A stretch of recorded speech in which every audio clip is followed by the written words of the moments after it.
Do you really believe that garbage? It's not about believing, it's a matter of fact. So you believe.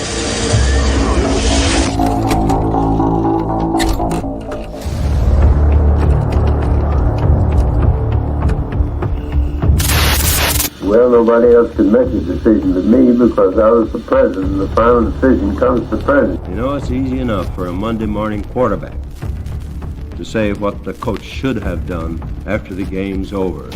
But when the decision is up before you, and on my desk I have a motto which says the buck stops here, the decision has to be made. And so, my fellow Americans, ask not what your country can do for you. Ask what you can do for your country.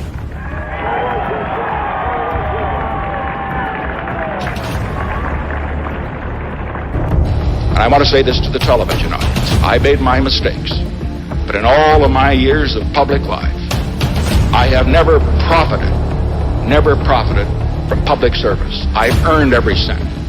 And in all of my years of public life, I have never obstructed justice. And I think, too, that I could say that in my years of public life, that I welcome this kind of examination, because people have got to know whether or not their president's a crook. Well, I'm not a crook. I've earned everything I've got. President? Yep. Mr. President, I want to raise an issue that I think you've been lurking out there for 2 or 3 weeks and casting specifically in national security terms. You already are the oldest president in history, and some of your staff say you were tired after your most recent encounter with Mr. Mondale. I recall yet that President Kennedy had to go for days on end with very little sleep during the Cuba Missile Crisis. Is there any doubt in your mind that you would be able to function in such circumstances? Not at all, Mr. Truitt, and I want you to know that also I will not make age an issue of this campaign. I am not going to exploit for political purposes my opponent's youth and inexperience.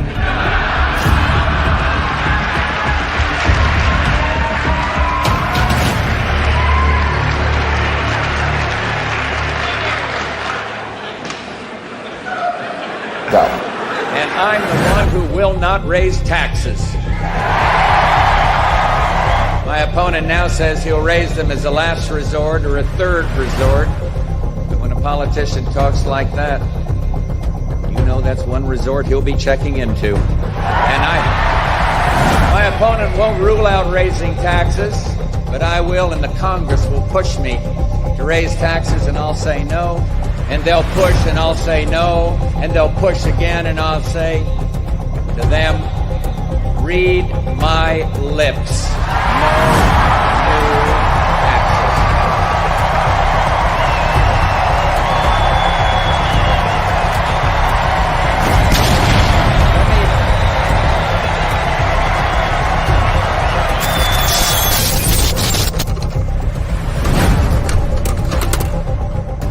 Oh, shit. Here we go again. You're full of shit. All right, thank you. No, shush. Shush.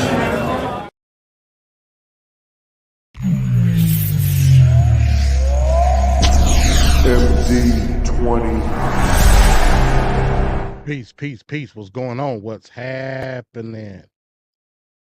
MD's Thought Box. What's going on, everybody? I hope everybody had a wonderful day. Wonderful day. I hope you was able to spend time with family and friends. I'm going to ask you the last question. Who are you? What you mean? Who am I? To whom in which I'm speaking with right now. You gonna turn around and tell that man? Red alert. All hands stand. Now you want to play victim? You know what you done. I'm no victim. I ain't no victim Warning. at all. Warning. No, everything I said, I take. I know you're not no victim. Warning. Nigga babble detected. No, you're not no victim because you done what you done. You used that man's channel to get at me. System overload. We gone. What I'm talking about! That's why he's the MVP! That's why he's the GOAT! The GOAT! But to any event, peace. What's up? Can everybody hear me out there in YouTube land? Can everybody hear me? You know what I'm saying? Because we still gonna get it in. We still gonna get it in for today's topic. We definitely gonna do that. You know what I'm saying? Somebody give me a green light. You know what I'm saying? As you can see, I'm in the thought box. You know what I'm saying? Now I will say, as always, man, the doors of the church for MD's Thought Box Live is open. MD 20.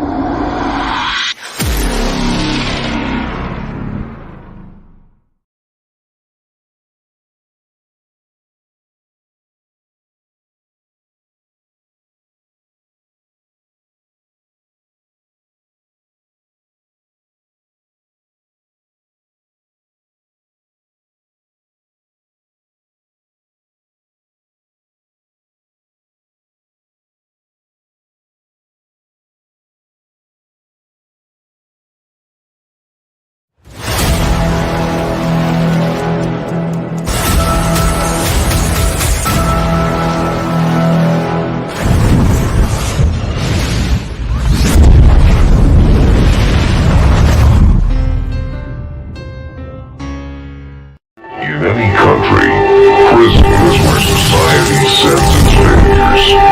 But in this country, society itself is failing. I'd like to punch him in the face, I'll tell you. We won the evangelicals. We won with young. We won with old. We won with highly educated. We won with poorly educated. I love the poorly educated. You crazy. Grab him by the pussy. I did not have sexual relations with that woman. Stay shut your mouth, because you don't know what you're talking about. Yes, I did. Hold it, tough guy. I'm not afraid of physical. Hold it. Don't sit there and tell me I'm not. There's an old saying in Tennessee, I know it's in Texas, probably in Tennessee, that says, fool me once, shame on you.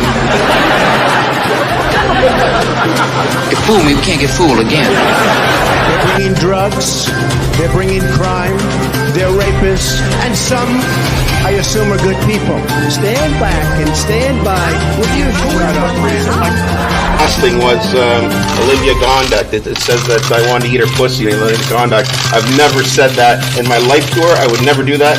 I'm happily married. I've got more than enough to eat at home. Thank you very much. You got to come see us when you come to New York, VP Biden. I will. It's a long way until November. We got more questions.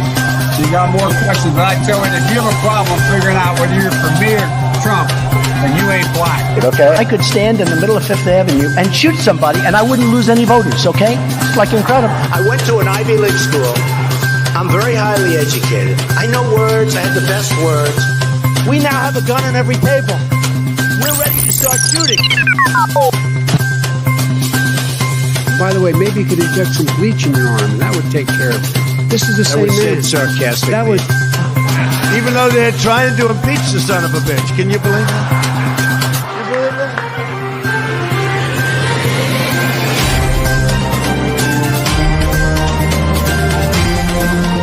That's enough. Put down the mic. Mr. President, are you worried about indictments coming down in this I'd like to investigation? punch him in the face, I'll tell you.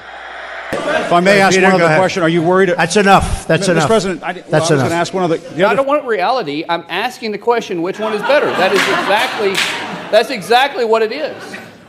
Got it on tape. What a stupid son of a bitch. I don't like words that hide the truth. I don't like words that conceal reality. I don't like euphemisms or euphemistic language. And American English is loaded with euphemisms because Americans have a lot of trouble dealing with reality. Americans have trouble facing the truth. So they invent a kind of a soft language to protect themselves from it. And it gets worse with every generation. For some reason, it just keeps getting worse. How stupid are these politicians to allow this to happen?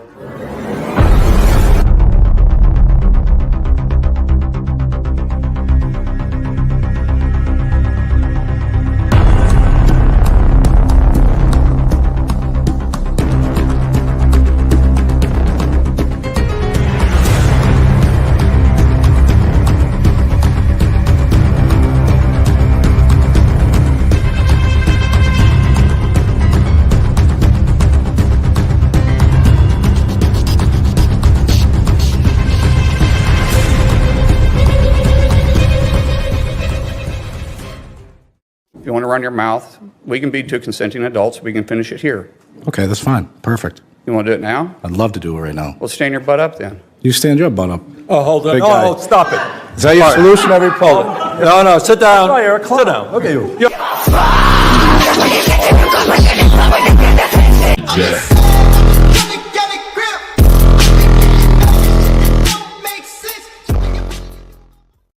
You're saying it's a falsehood, and they're giving Sean Spicer, our press secretary, gave alternative facts. Alternative facts. Alternative facts. Alternative facts.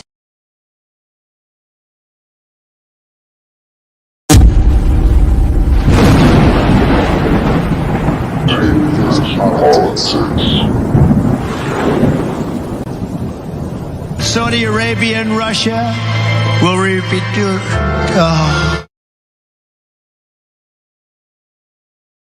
I ain't talking politics. I'm talking life.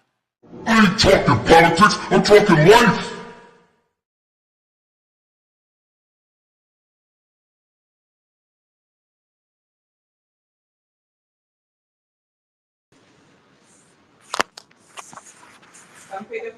All right, here we go. This is a very special episode of TFP. This is episode 50, and normally we're on a Tuesday, but today is Wednesday, one day removed from the debate between Kamala Harris and Donald Trump, 9/11, 2024, and I'm with the world's most dangerous political panel. First of all, let's say what's up to Mike. Mike, what's going on, Mike, on the panel? My name is Mir, and it's pronounced correct. Mir, Mike is right. Yes, sir. Yes, sir. Thank you for having me. Peace to the chat. Shout out to my twin. Shout out to the extraordinaire background gentleman who just happens to be up front today as well, Mr. Van Cat. And nice to meet you, Mr. Wednesday MD. Never met you before. Hope you're a nice guy. Hope you're nothing like that Monday version. Can't stand that guy. Good crown on your head there, Mike. Thank you kindly. Thank you. Thank you. All wear it right. every once in a while. If anyone wants to see it, go to my what do you call that thing that the young people go on? The TikTok. Go on my TikTok. You can see me acting a fool. Are you on TikTok, Mike? No. I just went on there and put them there, and I ain't never do nothing since. But I probably should be on TikTok. Oh, you did like Trump did. Trump did the same thing. Pretty much. Well, you know what? If you need an explanation, all you need to know is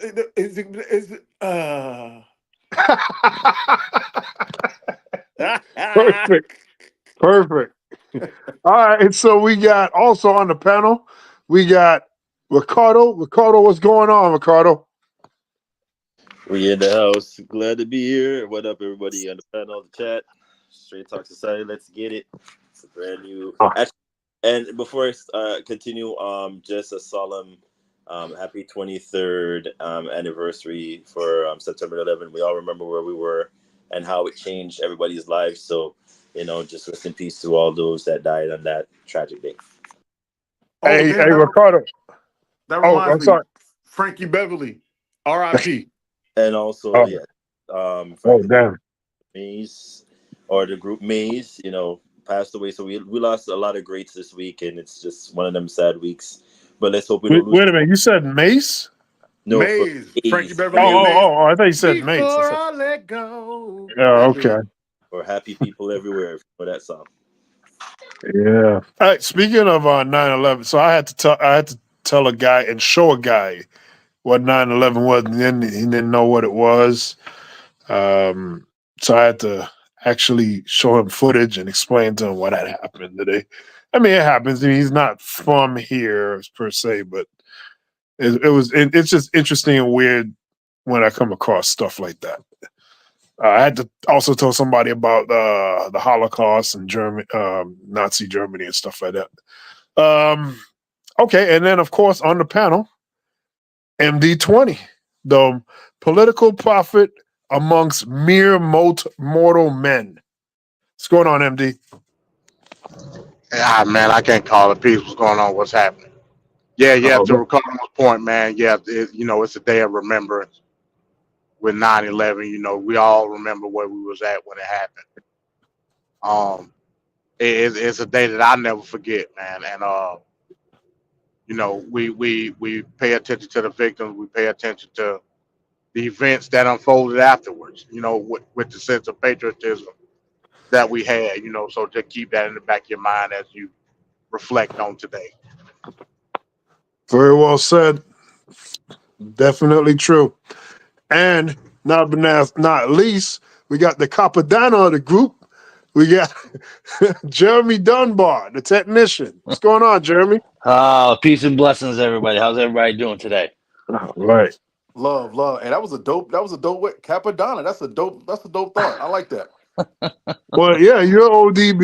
He's Capadonna, so keeping it going. Hey, I for damn sure, excuse my language, Mr. Jeremy, am It's all right. ODB. I for damn sure am ODB. Big facts. So we do have, I see down the comment, Trevor put, we have a full house. We don't need him. Yeah, we need you up here, Trevor. We need you up here. We need your insight. And I think what we should do here on this show, we do have a full house. So we'll do MD rules, MD Thought Box Live rules. Well, you pretty much get in, you get out. So, you know, unlike the regular way where we just go all the way, you know, well, so somebody come in, somebody go out, hot potato it. And I think everybody will get their point across. But definitely, Trevor, we want you on the panel. We need you on the panel.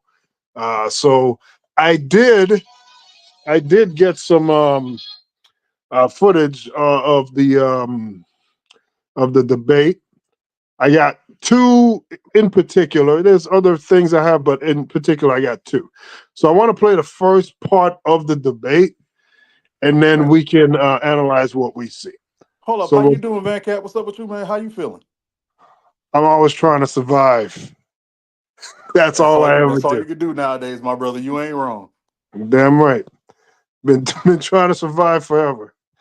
But fact. appreciate it. Of course. Appreciate it. All right. So let's get into to this debate. Also, another thing. So on this show, on the docket, we're going to obviously look at the debate. We're also going to look at some polling, post-debate polling. Take a look at like just an audience that viewed the debate and what were their thoughts going into it, and then after it was over, how it changed, didn't change, or whatever.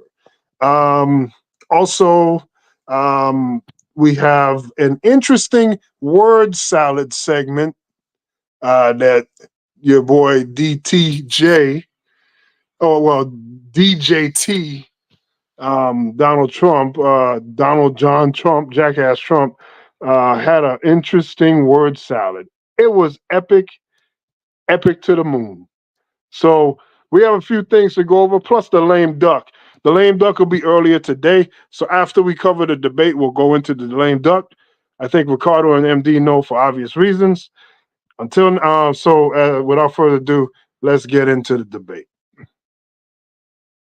Let's now welcome the candidates to the stage. Vice President Kamala Harris and President Donald Trump.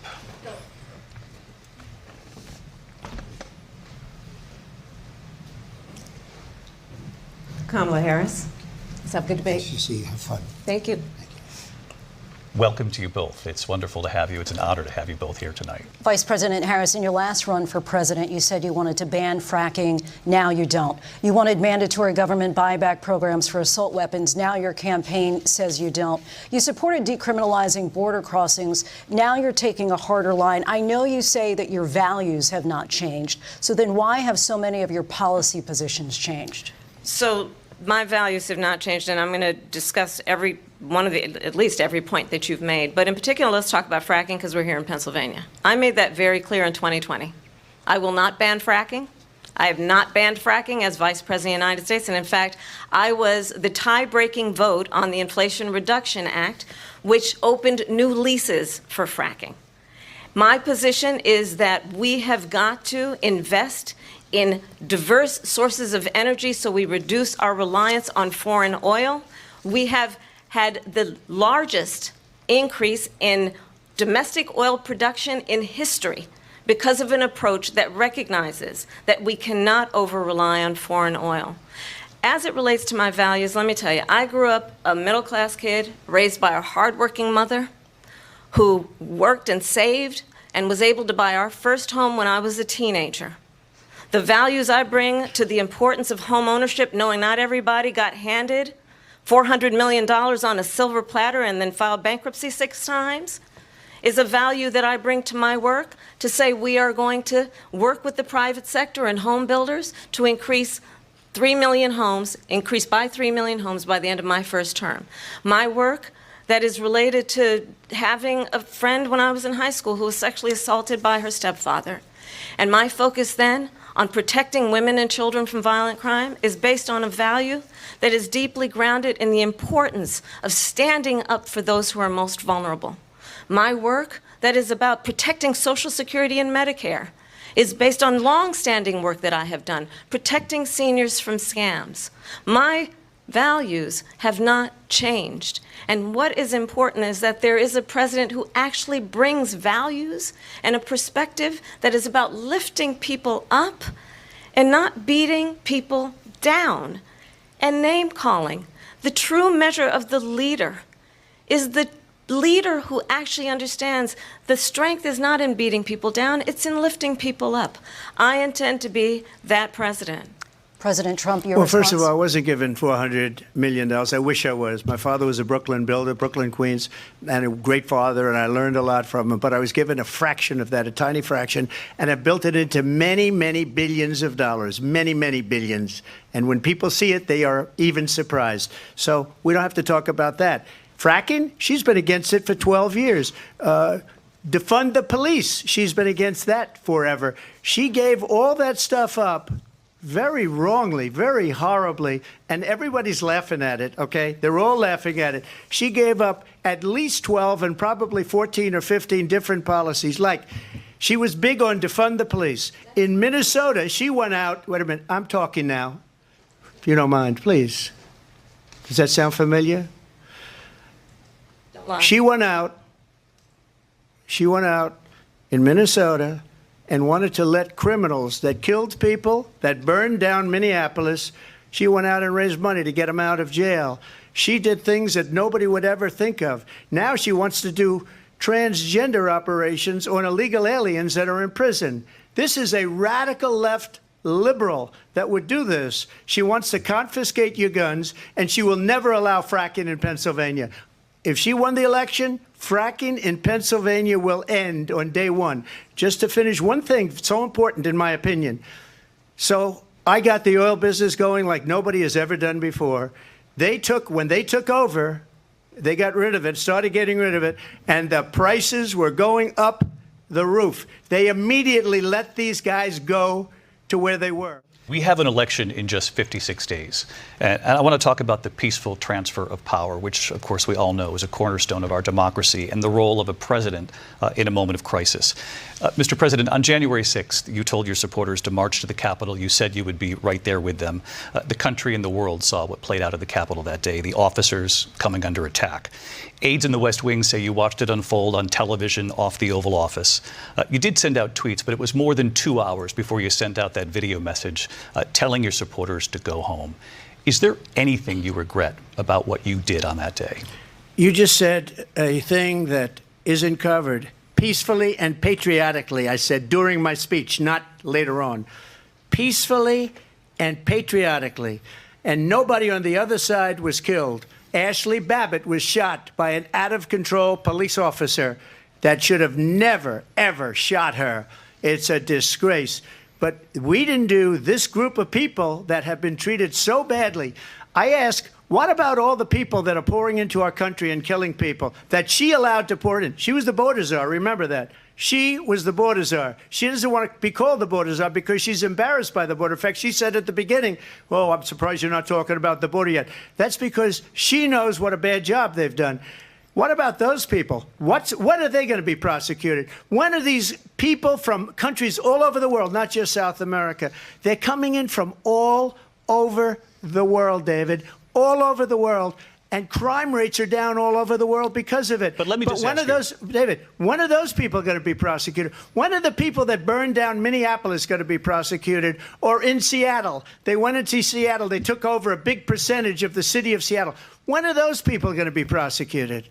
But let me just ask you. You might ask her that question. You were the president. You were watching it unfold on television. It's a very simple question as we move forward toward another election. Is there anything you regret about what you did on that day? Yes or no? I had nothing to do with that other than they asked me to make a speech. I showed up for a speech. I said, I think it's going to be big. I went to Nancy Pelosi and the mayor of Washington, D.C., and the mayor put it back in writing, as you know. I said, you know, this is going to be a very big rally or whatever you want to call it. And again, it wasn't done by me. It was done by others. I said, I'd like to give you 10,000 National Guard or soldiers. They rejected me. Nancy Pelosi rejected me. It was just 2 weeks ago. Her daughter has a tape of her saying she is fully responsible for what happened. They want to get rid of that tape. It would have never happened if Nancy Pelosi and the mayor of Washington did their jobs. I wasn't responsible for security. Nancy Pelosi was responsible. She didn't do her job. The question was about you as president, not about former Speaker Pelosi. But I do want Vice President Harris to respond here. I was at the Capitol on January 6th. I was the vice president-elect. I was also an acting senator. I was there.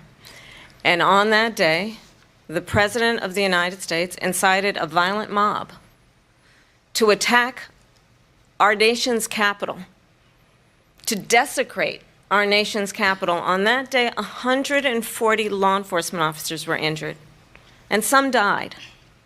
And understand, the former president has been indicted and impeached for exactly that reason. But this is not an isolated situation. Let's remember Charlottesville, where there was a mob of people carrying tiki torches, spewing anti-Semitic hate. And what did the president then at the time say? There were fine people on each side. Let's remember that when it came to the Proud Boys, a militia, the president said, the former president said, stand back and stand by. So for everyone watching who remembers what January 6th was, I say we don't have to go back. Let's not go back. We're not going back. It's time to turn the page.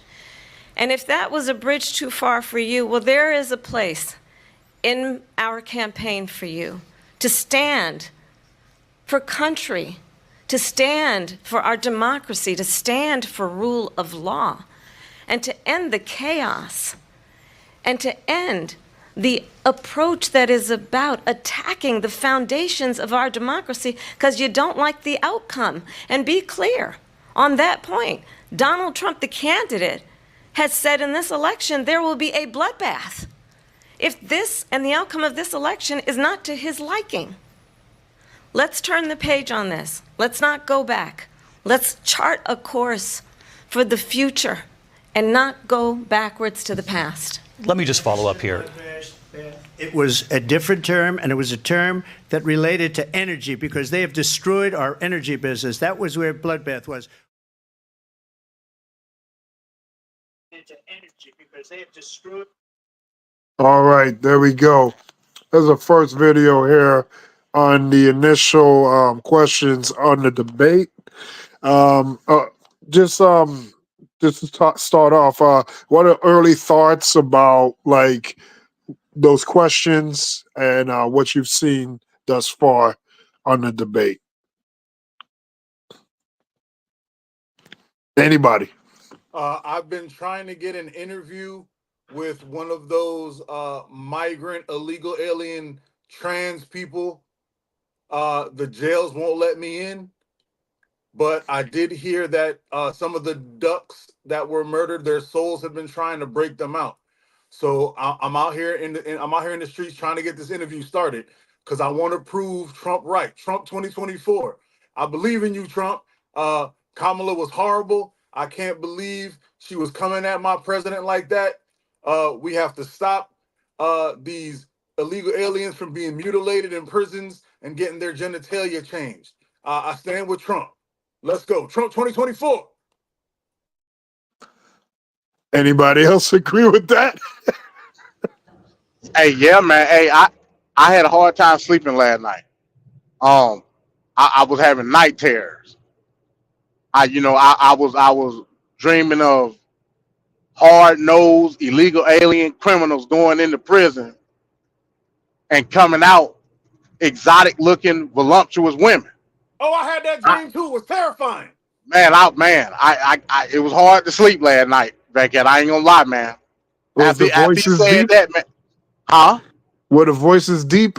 Nah, they were shaving down Adam's apples and everything. Hey, man, Wow. I'm telling you, bro, man, that ever since he said that, bro, hey, I'm second guessing what I need to do, man, in this election, bro. That's diabolical. It's terrifying. I think it's a game. Say You know, no to Transformers. but yeah, man. I mean, I had to go back and watch it, and it is a poignant point that she asserted herself in full force the moment they stepped on the stage. I guess I just didn't look at it that way initially, but going back and watching the debate earlier today, she definitely did that. Oh yeah. And instead of her stopping and seeing that Trump wasn't advancing midway, she took initiative and went to him. That don't say that when you think of intimidation in that context, that's what it was. And no doubt Trump was intimidated by the way that he responded to her greeting. He was mumbling. Go ahead. Now, I saw Chris Christie talk about the look of Trump, his head being down, him looking like a kid that's under punishment.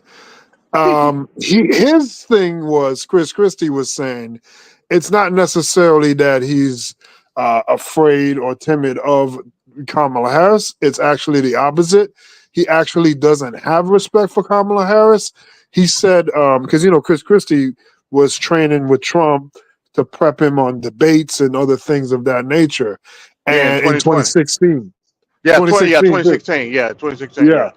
And so he said back then that he would always tell Chris Christie how smart Hillary Clinton was, how tough Hillary Clinton was. So he had like the utmost respect for Hillary Clinton, but he's like, with Kamala Harris, he doesn't have any respect. So the people, this was on The View, and the people on The View said, is it because of race? And he didn't completely say no. He said there may be an element there to it, but it's other things. The fact that she's a woman, the fact that the main point is the fact that she's a vice president. Remember what Donald Trump was saying about J.D. Vance, his own VP, that they're irrelevant, they don't really matter, they're just there. So if there's like a looking down on her because she's the VP. But the problem with that, though, is Joe Biden was a VP, George H.W. Bush was a VP, and they went on to become presidents. But for some strange reason, I guess he doesn't like a person that's a VP. So do you think that has any credence? I'm not dismissing that. I would say that Trump was intimidated, not from the standpoint of a respect aspect, from a standpoint of knowing, like it unequivocally, that she was a superior opponent than Biden in the present moment. And I think he knew that. He knew it. All we was hearing all the last couple of weeks is how Tulsi Gabbard was getting him prepared for this debate. That was a epic fail. I failed to see what she was preparing. I'm not disputing if she was preparing him or not. I'm saying that based on the contextualization of what you just said, Venkat, one could argue that he don't respect Tulsi Gabbard either. Facts. But based on the fact that he didn't utilize any of her strategy, and that showed obviously in the debate. Yes. Ain't no way in hell you're gonna be able to tell me that that's what Tulsi Gabbard told him to do on that debate stage. Just blubbering all over the place. It was insane. And again, I don't even know when. Like this is a new phenomenon with the tranny factory. Where that even come from? I ain't never heard Trump say that. Now, put it in the context, Van Cat. Just a few months ago, we can put that same spiel that Trump did in the same category of what people perceive Biden did. Just coming up with stuff, just pulling out the ass at the end of the day, because he pulled the tranny factory out of his ass. That's what he did. Biden, at least you could say he had an excuse if you want to say he dementia field or whatever. So from that aspect, how are we judging both candidates in retrospect when it comes to Biden and Trump? When they do similar things, if we're talking about gaffes and just blurting things you just out of the air, both of them do it. If we gonna compare and contrast, both of them do it. So why is it such a microscope put on Biden when he did it and not Trump? Right. Did you just hear him say dementia filled? Dementia field, yeah. Okay, I just want to make sure. Meaning filled with dementia. How is that? Please elaborate on that, MD. Please elaborate. What's the measurements of dementia? Is it like pounds per square nut bag? No, it's neurons that are affected from the dementia. Okay, oh my God! I appreciate it. From the cranium and everything else in between. And there go the science portion of TFP, brought to you by MB20. All right. Before we get into the next video, we're going to lead with Ricardo and Jeremy. I want to play a 3-minute reaction. This is a very interesting reaction. I want to see what the panel thinks of this viewpoint. This is the former RNC chairman, Michael Steele. Let's see what he says. Okay, Michael Steele, you were quite animated when I saw you in the hallway earlier about that debate. I'm going to see what you're going to tell me. You think of the debate that you told me in the hallway. What was your take on the debate, Michael Steele? Go ahead. What was the key moment? She spanked that ass. I'm sorry. That's what she did. She came and she walked on that stage. Look, for me, it's one of those things that you didn't realize happened until about 20 to 30 minutes into the debate. And it's what everyone's talked about. And for me, it was the pivotal, most important moment of the debate was when they were introduced. And Donald Trump came out, and if you watch, go back, I tell everybody to go back and watch this. He comes out, he goes direct to the podium. He is not, usually you go to the middle of the floor to greet your opponent. He went to the opponent, he had no intention of shaking her hand.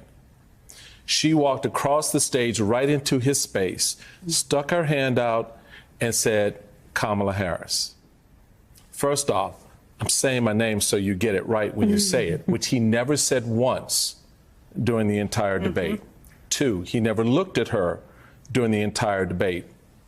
And there was this point about 20 to 30 minutes in where that moment for me hit and resonated because she owned that stage from that very first moment. Very much to what Molly was just saying, that what she did was she prosecuted when she needed to prosecute, and all other times she was presidential. Yeah. And he looked small, he looked withered, he looked beaten, but most importantly, he looked pissed. And there's nothing worse than a pissed bigot on the stage with a woman he can't control. And she gave him no quarter for that. She gave him no room. And even in the one moment where she talked while he was talking, and you knew it was the moment he wanted, and he rehearsed it, and he was so anxious to say it, when he looked at her, he goes, I'm speaking. I'm speaking. Does that sound familiar? Then he said, does that sound familiar? Does that sound familiar? Yeah, he was feeling clever. Yeah. He was feeling in his oats. He was clever, and there was nothing. Yeah. You could hear a collective, what did he just do? Across the country, even amongst his own people. So I think tonight was definitive for her Tonight, Kamala Harris showed that she was not just a vice president, that she was, in fact, ready to be president on foreign policy, on the economy, on domestic social issues, on issues, sensitive issues around abortion and race. She had a presidential vein that popped out very clearly for the country to see. And Donald Trump, the only thing he could do was stand there and look at the floor, sulk, pout. And on Twitter, the only thing MAGA could complain about was, oh, ABC, why are they fact-checking only Donald Trump? Because he was the only one lying on the stage.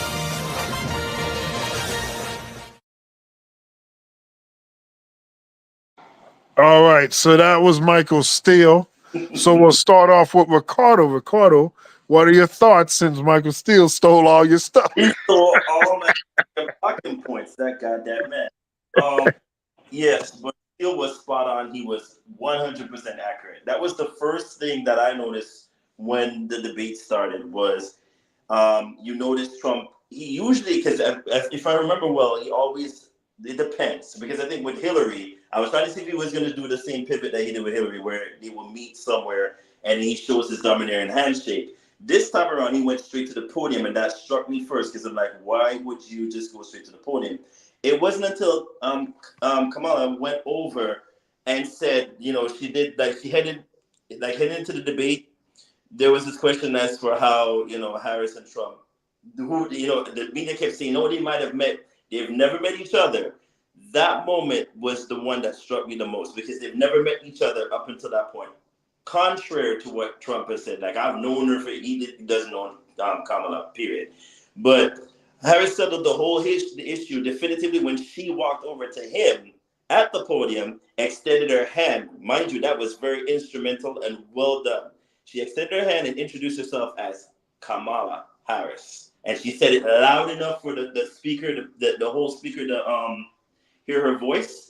And then it was like an assertive way to approach. Like I feel for me, like once a woman does that, she pretty much is dominating the whole circumstance. If we all could agree with that, because usually a man will come over and give you that handshake. You can't be weak. You have to extend your hand and shake firmly. She was the one that came off very assertive to me, and she came off like very like I wouldn't say very manly, but more like more of a masculine approach in a sense, because she couldn't show like, I don't know, maybe I'm overthinking it, but she wanted to show like I can do this like in a like I'm trying to prove a point way, and he just came off very weak to me. Like at that moment, like why is he cowering? Like to me, just like he ran like somebody's running to the podium.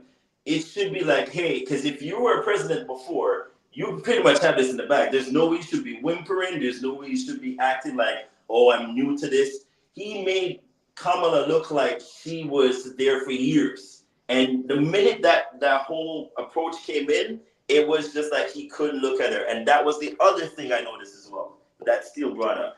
He didn't look at her once during that debate. For me, when a person can't look at you, it's like either they're intimidated, they're terrified, or they're just seething mad. And you could see in his facial reactions every single time. He has this condescending smile, which I keep bringing up last night in the chat when MD was on Thoughtbox. He smiles and does a smirk. When you know he's seething angry, he does this stupid smirk smile that is like, I'm flicking my eyes, but really and truly, he's like, I really wanted to like say something that I can't see right now on the podium. I see it, it must have been 12 times during the debate because she kept going underneath his skin and she kept going for the jugular. And she was able to get underneath his skin so much to the point where I could see his facial reactions. He was never calm. For her, she did the smirks, the I'm shocked moments with her face, including that one moment when she wanted to say mother, and she caught herself when she said this president. I thought if anybody out there knew that reaction, if you know, like, you know, from a certain demographic, you'll probably pick up that moment where you're like, this mother, you know what, this president, that moment for me also stuck out because that's something that we're used to. But then again, you know, that's a whole other topic for another day. But I thought for me, watching the whole overall presentation, she came off more presidential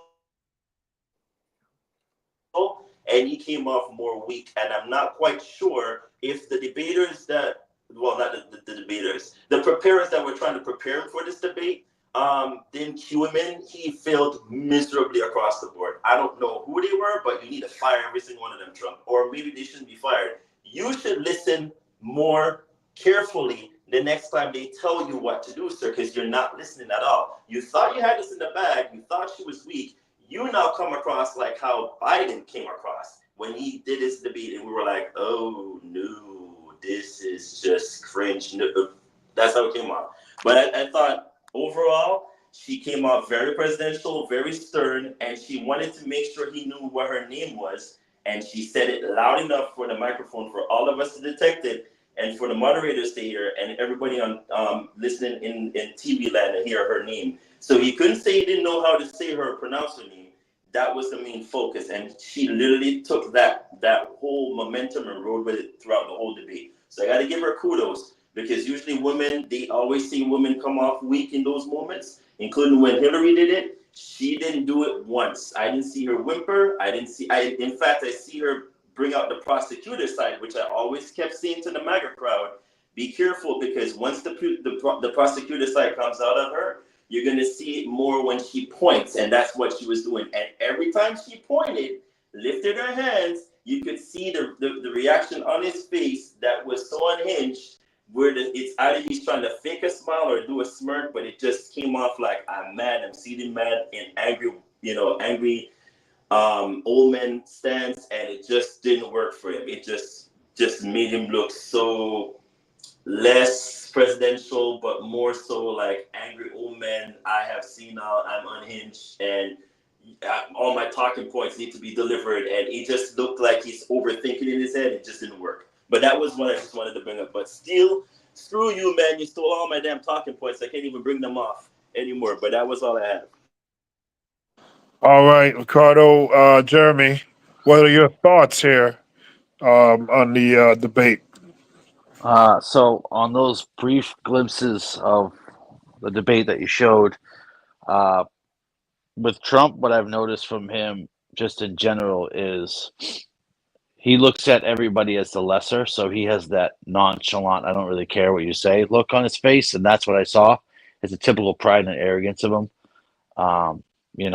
Everything is, I did the best, I'm the best, I did this. That's what I saw from him. I don't really necessarily see a cowering. I see him with he didn't really care or have respect for her. So he just didn't really phase him, I guess, if you would say, looking upon his reactions. And I did notice that Kamala tried to come off as the assertive, like, you're not going to dominate me in this circle here, which is good. But I don't think he was cowering like everybody thinks. I didn't really see cowering. I saw arrogance and pride, as in he looked at her still as the lesser. So he made those smirks as like, oh, look at this lady over here. Right. That's what I saw. But he didn't really have. He never has much. I mean, he goes back to. I mean, he had a point with the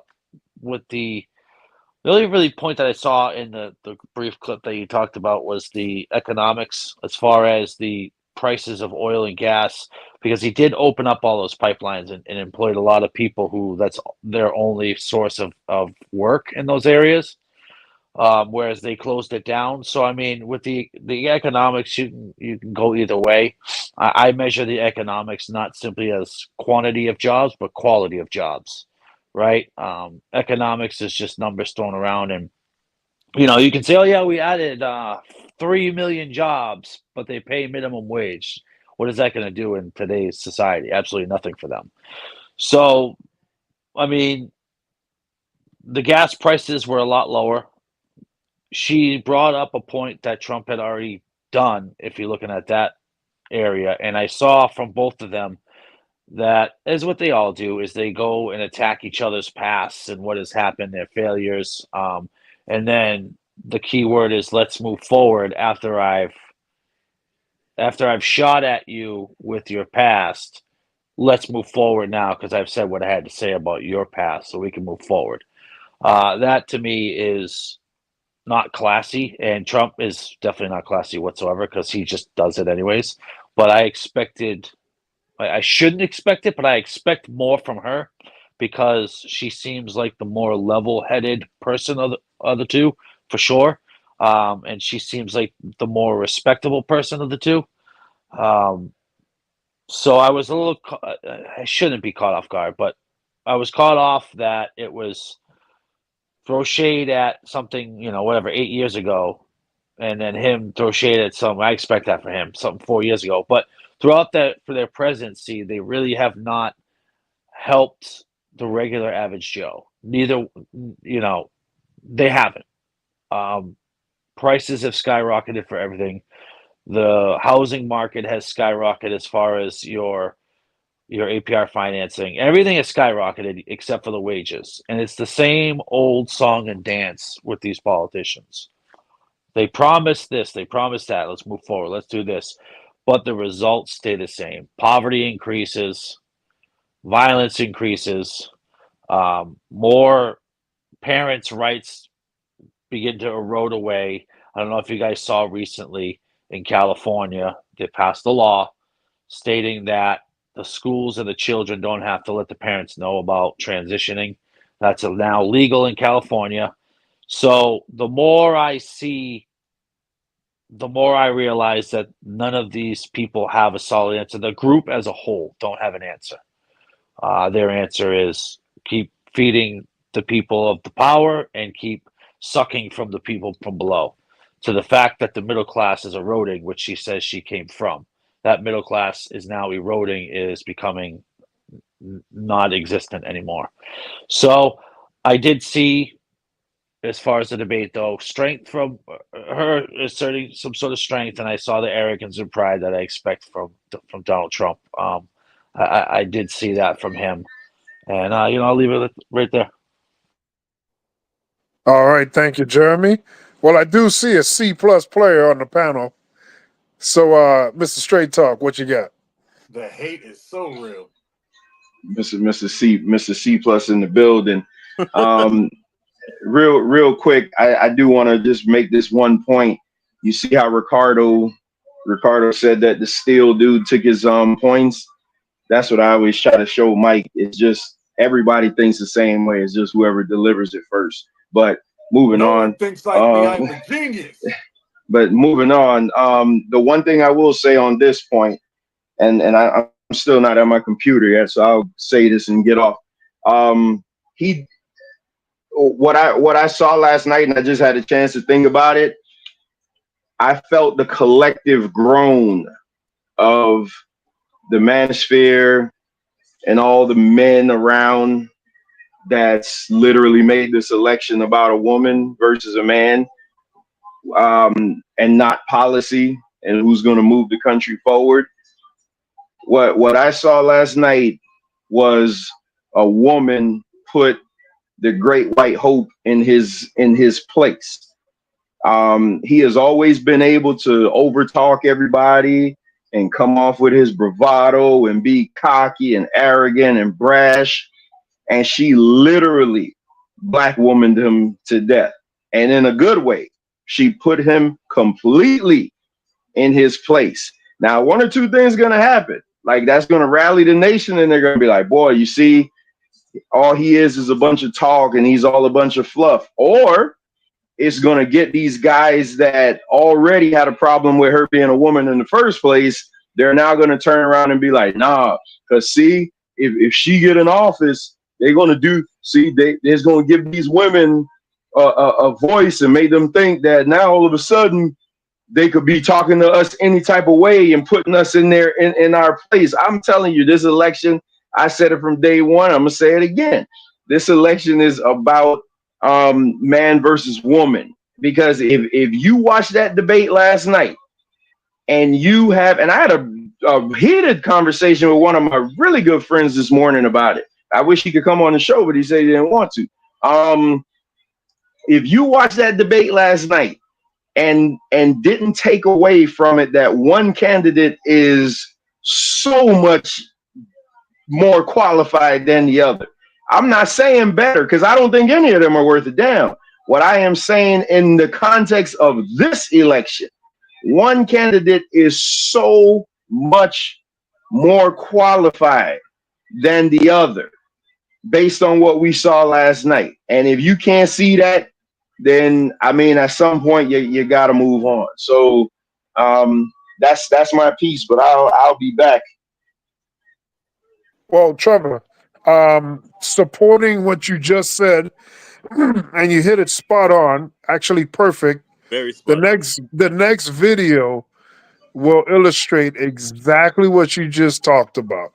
So I just want to show this video and get you guys' thoughts here because it's very striking, and I want to see if everybody feels the same way about how he was handled, Donald Trump, with Kamala Harris. So take a look at this. Quote, you lost by a whisker, that you, quote, didn't quite make it, that you came up a little bit short. I said that. He beat us by a whisker, and I got millions of more votes on that, and lost by a whisker.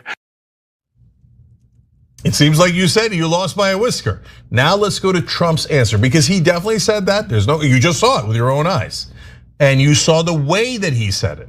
Now watch Trump's answer here. Donald Trump was fired by 81 million people. So let's be clear about that. And clearly he is having a very difficult time processing that.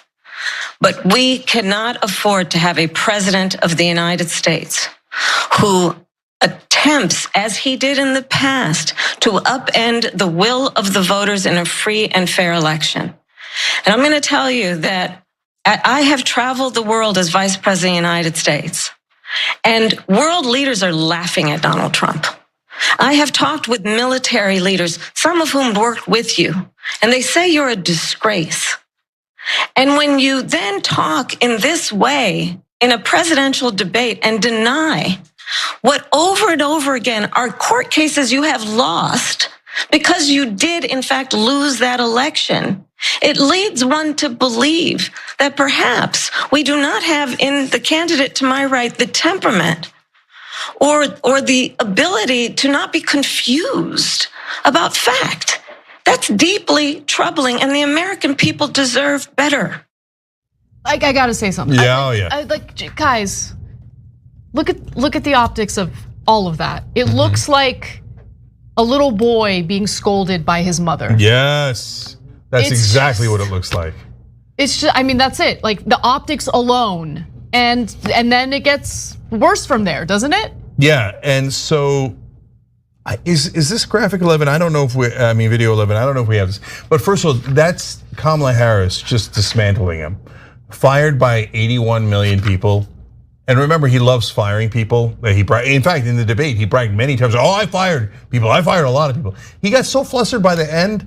He talked about like we had a lot of good people in my administration. We had a lot of bad people. I'm like, why are you talking about the bad people? You say, well, but then I fired them. But they won't fire them. They have a lot of bad people too.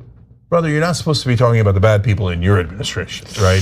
He's just a hot mess all over. Why? Because he's getting triggered left and right. Fired by 81 million people, which is totally true. He don't like that. He don't like that at all. Good line. You were a disgrace, and that's what people thought of you, and they laughed at you. In fact, let's go to video 11 on how people were laughing at him too.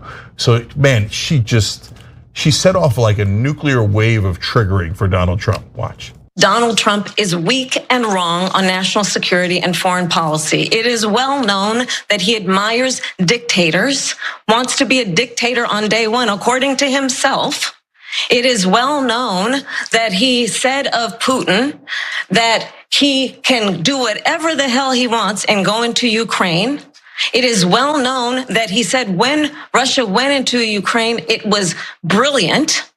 It is well known he exchanged love letters with Kim Jong-un. And it is absolutely well known that these dictators and autocrats are rooting for you to be president again because they're so clear they can manipulate you with flattery and favors. And that is why so many military leaders who you have worked with have told me you are a disgrace. That is why we understand that we have to have a president who is not consistently weak and wrong on national security, including the importance of upholding and respecting in highest regard our military. Boom. Oh, yeah, boy, sure. You guys see what we're talking about? I mean, by the end, he's starting to have the Putin bow. Like, you remember how he bowed in front of Putin like this? Because she went to the park. She's dog walking him, right? And he's like, and he's getting walked around and getting frazzled. He's It worried looks about like being a eaten. sweaty tooth madman. I mean, by the end there, he kind of looked like Biden a little bit. Like, oh, how do I get off the stage? And as we were saying earlier, started fantasizing about the debate being over and her having to go to Washington. Started fantasizing about Joe Biden coming back. I'm like, don't tell me any more of your fantasies. But the one fantasy that I wanted to go back to is that when she started needling him on losing the 2020 election, sorry, we don't have this clip for you, but she said, he then went on to say, oh no, I didn't lose. I never said I lost. And they said, but you are on tape saying you lost by a whisker, the ones that we showed you guys. And he said, I said it sarcastically. Yeah. You guys saw the tapes. Did it sound sarcastic to you? He said it while speaking before the Moms for Liberty conference, and he also said it in the same week before the police union. Said that he lost by a whisker, and it was not sarcastic at all. Lex Friedman, he said the exact same thing when he was being interviewed by him. Oh, interesting. Okay. Yeah, that was just in the last week. Yeah, and guys, it's because he's uncontrollable. And his campaign keeps making the mistake of thinking they can control him. They're like, okay, now do this talking point where you finally confess that you lost because it's killing us, okay? But they don't realize it's not gonna stick. He's just gonna go right back to saying that he won. So then he's gonna look like a weirdo flip-flopper. And now they got tape on him admitting he lost. So look, man, normally I would say let your candidate be who they are and let them go. But with Donald Trump, you're damned if you do, damned if you don't. Because if you let Trump be Trump, he's a sweaty tooth madman, right? And if you don't let Trump be Trump, it doesn't matter because he's gonna be Trump anyway. All right, so there we go. There's moments where he's hunched over. There's moments where his head is nodding. He looks like a little kid being schooled by a teacher. What did you think there, Trevor? Oh, it's back on me. Oh no, it just reiterates everything that we've been saying. I harken it back to when I had my debate in SVDL. This is why I don't debate women, because they have a way of momming you, of sunning you, and I'm not even saying it like it's a bad thing. I debated the sister Akasha last season. I won, but in the question and answer round, she literally went to sun me with her delivery and things like that. So you got to be real careful, man. It's a tactic that they have. That's why women, I always say, man, women are so powerful, man. If they just learn to be quiet and just use what they have, they'd really rule the world. But yeah, he looked completely out of place, man. And it was just funny to see all these people have their hero fall right in front of them. You know, because all I hear is, oh, well, you guys didn't say that when Biden. Yes, we did. We said that Biden was too old. He shouldn't have been here doing this. Now the is the whole thing is, I'm saying Black Lives Matter. You can't accept that. So now you want to reiterate all lives matter. We know that, but we're not talking about that right now. We're talking about Trump looking like an absolute idiot on the podium. And again, like I said, I'm gonna land with this. Anybody watch that last night and you still think that he's the better person, then you're only saying it because you have a dick. And that's like literally it. That's literally it. I'm done. Point taken, sir. So now we're gonna go to Murr. Yes, sir. No, Murr. It is pronounced correct. Well, according to the MD20, who's this Murr guy on the panel? No, it It's spelled, Mir. It is spelled It's M-I-R, but it is pronounced Mir. correct. For a second, I thought it was the Russian space damn Pacific Ocean when he said, "Who was Mir?" Get with you, man. Now, thank you, you uncultured heathens that just can't see the grandiosity of Trump. You're here talking about stupid things like policies and presidential standing and looking presidential. What about the sex changes in prison on these Hispanic immigration people? Why is Hey, nobody focusing on the real issues?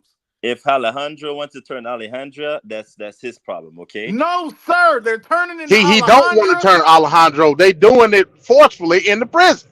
Yes, they You are don't understand forcing that, these Ricardo? gentlemen.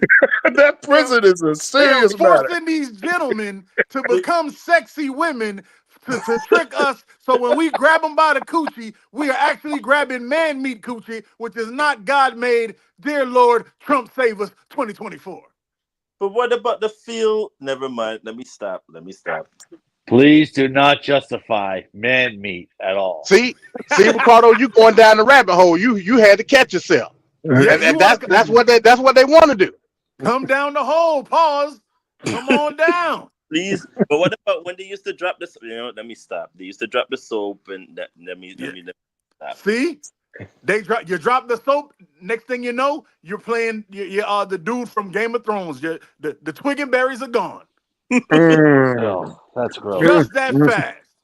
That's gross. And the only one that can stop it, the only one that can stop this madness is Donald J. Trump. Well, I got a fever, and the only prescription is more cowbell. More cowbell. And maybe some duck a l'orange if we could get it away from them Haitians. We got to get it away from them Haitians. Them Haitians, I don't know what it is. They see duck and they go crazy. Because they basically just black French people. So they just, duck a l'orange. And it's just like, no, stop it. They can't help themselves. They see the ducks, they're like, oh no, I must pluck the duck. No, sir, it's an animal. I must pluck the duck. And then they grab the duck. There'll be no more ducks and no more male Hispanics. What kind of world is that? Trump 2024. Will somebody please think about turn into Alejandria? Like, this is just getting out of hand now, damn it. Sir, you want a world of fake men Alejandras coming around tricking all of us and with their delicious, hot-blooded, like Otto Schwarzenegger said, their hot-blooded, lusty ways, and then you sleep with them and you wake up next week and realize her baby pictures all have penises in them. Is that the America you want to live in? That's disturbing, and that would be called definitely lying for sure. Thank you. Oh, that's gross. So I got your vote. I believe you're on the side now. I got your vote for Donald J. Trump. Lord help. I gotta don't allow that fakery and foolery to happen, because that's just disturbing. That's one person down. We got one person. Can I get two? But I want to get pushback on what Trevor said. Okay. Because for the past damn near 10 years, what I've been hearing about Donald Trump from a characteristic standpoint, that he was an alpha male. Now, I didn't say that that was. That's what I've been hearing. So when we bring up the whole aspect of the man versus women thing, how did he allow himself, even if it was, I guess on the surface level, not what many would say happened. I'm not saying that he was sunned by Kamala Harris. I'm saying he was intellectually outmatched. Facts. I can see where maybe from an emotional standpoint you can see the correlation, but I'm not making a correlation as far as the whole mama versus son thing like Anna Kasparian did. I'm just saying he knew that he was intellectually matched. But the fact that people are saying on the onset that that's what they saw, then I would have to argue this whole alpha male mentality is false within itself, because if you're not intellectually pronounced enough to do battle with Kamala Harris and on the onset has the perception amongst everybody else that it was as if like a mother scolding a child, then what does that say about your aura in terms of being an alpha male? I'm just asking. That's a valid point. MD, you remember you remember when I obliterated Otis over there on the arena? I said that an alpha male never has to say that they're an alpha male. Just Right. because you say you're something don't mean that's what you are. Yeah, That's it. That's it. What? Most And people, you would never most need to say it. You would never need to say it if that's what it is. exactly. most people that say they alpha males, 9 out of 10 they probably aren't. I get your point. I mean, I would argue that it ain't no such thing. But in the case of what the go ahead. Oh no, I was just gonna say to your point there, MD. You were saying about how he got intellectually outmatched by Kamala Harris, but you could easily look at everybody that he's debated. I believe Trump has had around 7 debates. Every one of those people that he's debated has had a higher intellect than he has. Facts. But the I agree. difference is the vibe, the energy, the ability to one up him and get the best of him in in word flow, word play, whatever. She seems to not only be smarter than him, but then she also seems to have the ability to outdo him verbally. Outwit him. Yeah, yeah. Which that has not happened. Remember Jeb Bush, those debates with him and Hillary Clinton was not the strongest person to debate him either. I mean, it's just he just found his match right now, and he just can't shake her. From the moment she was inserted into this race, he has been on damage control, and it just has not stopped. But the reason for that, though, Van Cat, just to interject, was because he wasn't expecting Biden to fall out of the race. Remember, it literally took everybody by surprise because he was going. No, but he did. Donald Trump has a video, a campaign ad actually from a year ago, saying that if you vote for Biden, that's just getting Kamala Harris as your new president. He literally has that. I played that on TFP. He has a video from a year ago saying that. So he's been saying it, but for some reason, I guess he just wasn't prepared for when it happens. He was not prepared for it. And shout out to Nikki Haley, because she's going to be, if this comes to fruition, she will be the one that has literally said this almost 20 times. If the Republicans pick this man as the nominee, you're going to see Kamala Harris become the president. She literally said this repeatedly, and it's exactly what's going to be happening because they don't listen. It's all about the whole idea. And you heard it from the onset of them saying the Project 2025 thing, where he was like, I have no idea what this is.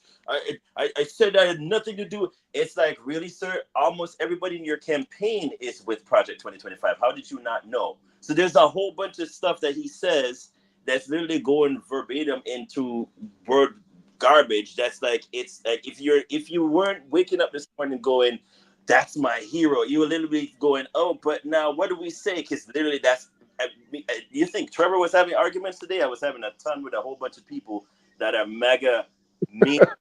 They literally went, it was like they couldn't come up with anything that's smart to argue with me against. It's like, oh, but they were so unfair with the microphone. Oh my God, they gave her too many opportunities. What are you talking about? Which debate were you watching? Because clearly they gave him more than enough time to speak. In fact, they unmuted the mic for him to speak, which they weren't supposed to do.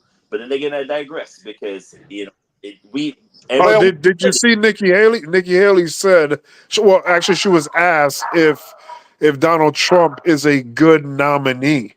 And she said Republican. Right. And he's like, well, he's the nominee.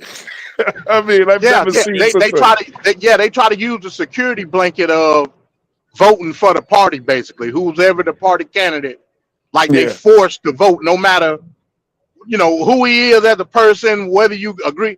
None of that matter. They just vote for the party, which is stupid. You know what I'm saying? And which is non-Republican, by the like. Republicans don't go off that standard. They don't go off that. Not a traditional Republican. They don't. So what are we talking about? Hey, MD, let me ask you something, man. And I see how Mike feel now because y'all totally let my oldest joke just go over y'all head. I feel bad. But, no, I know who you're talking about. You're talking about sunblock.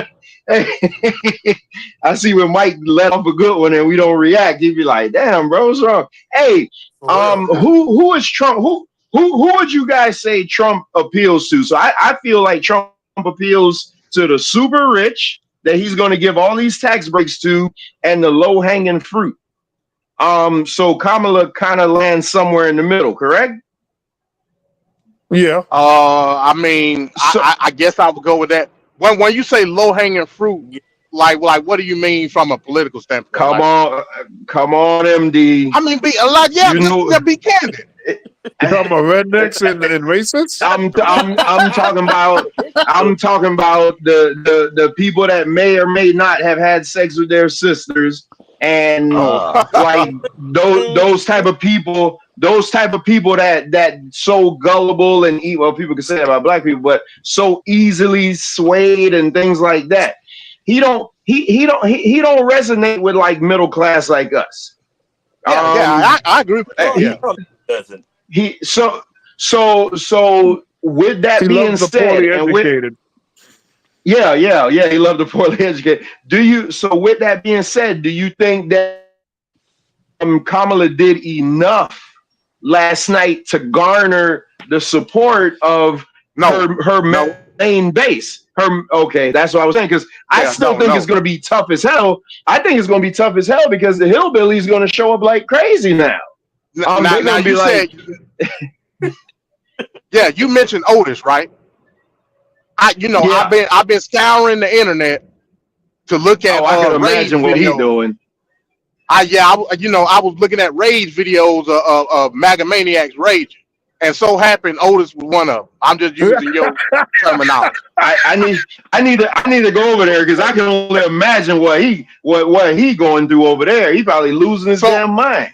So now all of a sudden, now this is the hypocrisy of the MAGA maniac. Now all of a sudden, polls don't matter, debates don't matter. Right. He said that debates are only for the independent, undecided voter. That's the only reason that they have a debate.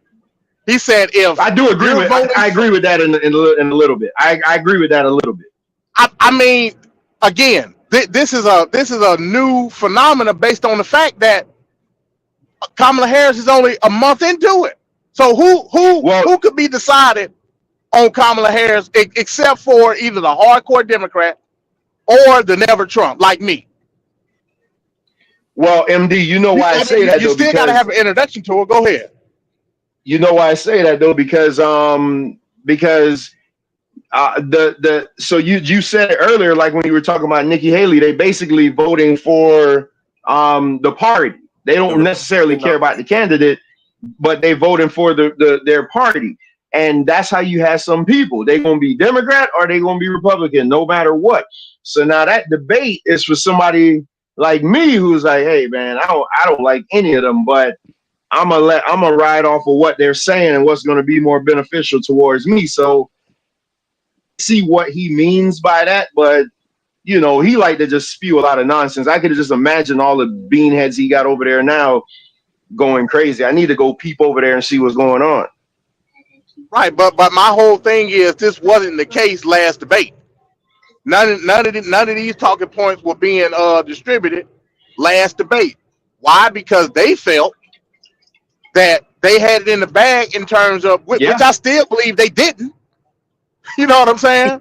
That they had it in the bag based on the fact that they felt like Biden was dementia field. Again, nothing to do with any policy or nothing like that.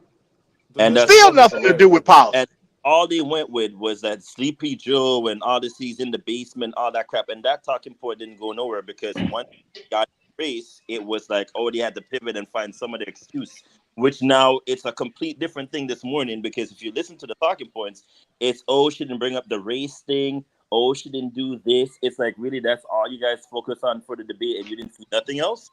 Clearly, you're on the mark, because this ain't it. It's not it at all. Hey, question for you guys. Would you say, looking back upon, you guys are talking about like, the mental capacity of Trump, would you say that Trump looked superior to most people with Biden because of the cognitive difference, and now that he's facing someone who's has their marbles fully intact, that he's looking like what he truly is? Would you guys say that that's what we're seeing? No, I no, agree with you with that. I agree. I don't, because if He we looks going off of, outmatched, MD. well, yes, he looked outmatched, but how are we gauging this quote unquote mental capacity? I can make an argument that Trump to Biden, if not equally, Trump has more of a mental incapacity based on the shit that he say. Facts. And his dad, So the like, what are we family talking history. about? His dad had that No, crap. no, MD, no. Because when it came to Biden, everybody already was like, hey, Biden's out to lunch. So Trump literally could say anything because Biden wasn't snappy enough to counteract anything he said. As you saw in the debate, every single thing that he made up, she was able to just be like, nope. When he said about the gun things, and she's like, I ain't taking nobody guns away. Me and Vance got guns. Like, that was a death blow to him. It's like, if that was Biden would have been like, oh, well, yeah, what we're gonna do is, and he just loses everybody. He loses That's true. everybody. That's true. Man. That's true. She is friggin' like, hey, listen, man. He messed up and messed around with this one. He probably would have been better off had Biden stayed in the race. This woman is smart, man. I'm telling you, this woman is intelligent, and I think she'll build a good enough team around her to get some things done. Man, I wish my friend could come on here, because boy, he was going off on that mentality. But my goodness, So Trevor, I'm gonna ask him if I can play what he said. There's no bias in what you're saying. I mean, we know how you are about WWE. So, I mean, Kamala Harris is partly Jamaican. So there's no bias here, Trevor? No bias at all. No, listen, no bias at all. I'm telling you, in this, I really don't, I don't see I don't care if she's black. I don't give a damn about that, first of all. We'll have that discussion next Tuesday, but I don't care about the Jamaican. I don't care about the Jamaican. I don't care about none of that. I like to be like, hey, you know, what country do you live in? I live in America. Man, you guys' president is so intelligent versus, well, you know, your president is a bumbling idiot. When she started just naming off world leaders that were just talking about how stupid she was, and you know she wasn't making that up. She was telling the truth. She was absolutely telling the truth.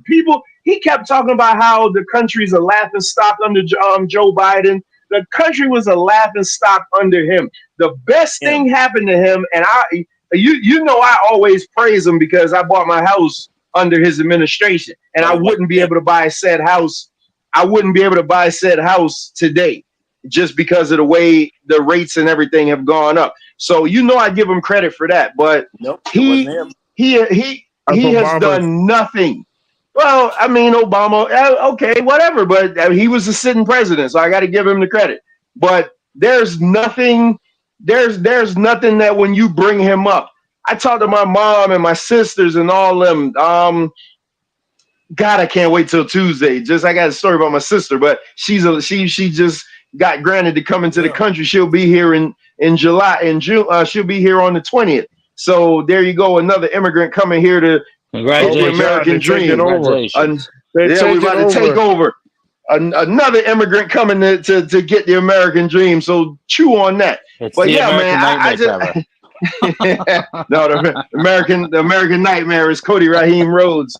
Hey, I'm just saying, man. I know Venkat got to move on, but I'm just saying, if I and y'all know how I am, so to hear me say this is crazy. Like, the intellectual ass whooping that she gave him, it made me look at the TV like I'm watching this with my wife, and we just sitting there, and I'm just like, man, this is getting embarrassing to a point where, because I had respect for him. There's certain things he did where I'm like, oh man, that's why I always say hot and cold water could come out of the same faucet.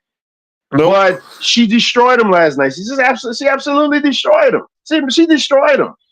I don't think there's any coming back. They don't have nothing scheduled. That's it now. No more debates, right? Yeah, he better not. Vice President debates. That's it. Oh, yeah, I don't care about that. But How dare you say you don't care about that? The same thing that Trump said last night. We have to give some respect to the vice presidents, damn it. We need to hear Waltz, and we need to hear that cat lady loving dude named Vance that we're not sure if he's gay or that's a whole other topic for another day. But yeah, no, we need to hear is one of them the gay guy? Which one is the gay guy? Well, Did we someone don't say fricassee Siamese cat? Yeah, You're yeah, talking about Vance? JD Vance was saying when he was like a mascara? preteen or whatever, yeah, he a whole bunch said of he stuff. thought he was gay like when he was like 11 years old. And now There you go. he's changed his views. He's older now, so he doesn't think he's gay anymore. And JD Vance is also the one that says you can't. He wants everybody that has kids to have more votes than a regular person. So All you got to do is abort your kids when they turn 8. Abort them when they turn 8, like Trump said, and they'll be fine. They're the master plan by Mike. I'm trying to tell you. I'm gonna go into the last part of the debate now, and then I'm gonna lead off with Mike, and let's see it on the other end. Why do you believe it's appropriate to weigh in on the racial identity of your opponent? I don't, and I don't care. I don't care what she is. I don't care. You make a big deal out of something. I couldn't care less. Whatever she wants to be is okay with me. But those were your words, so I'm I asking. don't know. I don't know. I mean, all I can say is I read where she was not black, that she put out, and I'll say that. And then I read that she was black, and that's okay. Either one was okay with me. That's up to her. That's up to her. I mean, honestly, I think it's a tragedy that we have someone who wants to be president who has consistently, over the course of his career, attempted to use race to divide the American people. You know, I do believe that the vast majority of us know that we have so much more in common than what separates us, and we don't want this kind of approach that is just constantly trying to divide us, and especially by race. Everything that she believed 3 years ago and 4 years ago is out the window. She's going to my philosophy now. In fact, I was going to send her a MAGA hat. She's gone to my philosophy. But if she ever got elected, she'd change it. And it will be the end of our country. She's a Marxist. Everybody knows she's a Marxist. Her father's a Marxist professor in economics, and he taught her well. They have abortion in the 9th month. They even have, and you can look at the governor of West Virginia, the previous governor of West Virginia, not the current governor, who's doing an excellent job, but the governor before, he said the baby will be born and we will decide what to do with the baby. In other words, we'll execute the baby. There is no state in this country where it is legal to kill a baby after it's born. Donald Trump hand-selected 3 members of the United States Supreme Court with the intention that they would undo the protections of Roe v. Wade. And they did exactly as he intended. And now in over 20 states, there are Trump abortion bans, which make it criminal for a doctor or nurse to provide health care. In one state, it provides prison for life. Trump abortion bans that make no exception even for rape and incest, which understand what that means. A survivor of a crime of violation to their body does not have the right to make a decision about what happens to their body next. That is immoral. And I pledge to you, when Congress passes a bill to put back in place the protections of Roe v. Wade, as President of the United States, I will proudly sign it into law. But understand, if Donald Trump were to be reelected, he will sign a national abortion ban. It's a lie. I'm not signing a ban, and there's no reason to sign a ban because we've gotten what everybody wanted. Democrats, Republicans, and everybody else, and every legal scholar wanted it to be brought back into the states, and the states are voting. And it may take a little time, but for 52 years, this issue has torn our country apart, and they've wanted it back in the states. And I did something that nobody thought was possible. The states are now voting. What she says is an absolute lie. And as far as the abortion ban, no, I'm not in favor of abortion ban, but it doesn't matter because this issue has now been taken over by the states. Would you support any restrictions on a woman's right to an abortion? I absolutely support reinstating the protections of Roe v. Wade. And as you rightly mentioned, nowhere in America is a woman carrying a pregnancy to term and asking for an abortion. That is not happening. It's insulting to the women of America. What we will do is we're looking at different plans. If we can come up with a plan that's going to cost our people, our population, less money and be better health care than Obamacare, then I would absolutely do it. But until then, I'd run it as good as it can be run. So just a yes or no, you still do not have a plan? I have concepts of a plan. I'm not president right now. But if we come up with something, I would only change it if we come up with something that's better and less expensive. And there are concepts and options we have to do that. And you'll be hearing about it in the not too distant future. I'm going to actually do something really unusual, and I'm going to invite you to attend one of Donald Trump's rallies, because it's a really interesting thing to watch. You will see during the course of his rallies, he talks about fictional characters like Hannibal Lecter. He will talk about windmills cause cancer. And what you will also notice is that people start leaving his rallies early out of exhaustion and boredom. And I will tell you, the one thing you will not hear him talk about is you. You will not hear him talk about your needs, your dreams, and your desires. And I'll tell you, I believe you deserve a president who actually puts you first, and I pledge to you that I will. We have the biggest rallies, the most incredible rallies in the history of politics. That's because people want to take their country back. Our country is being lost. We're a failing nation. Crime here is up and through the roof. Despite their fraudulent statements that they made, crime in this country is through the roof. And we have a new form of crime. It's called migrant crime. And it's happening at levels that nobody thought possible. President Trump, as you know, the FBI says overall violent crime is actually coming down in this country. Well, I think this is so rich, coming from someone who has been prosecuted for national security crimes, economic crimes, election interference, has been found liable for sexual assault, and his next big court appearance is in November at his own criminal sentencing.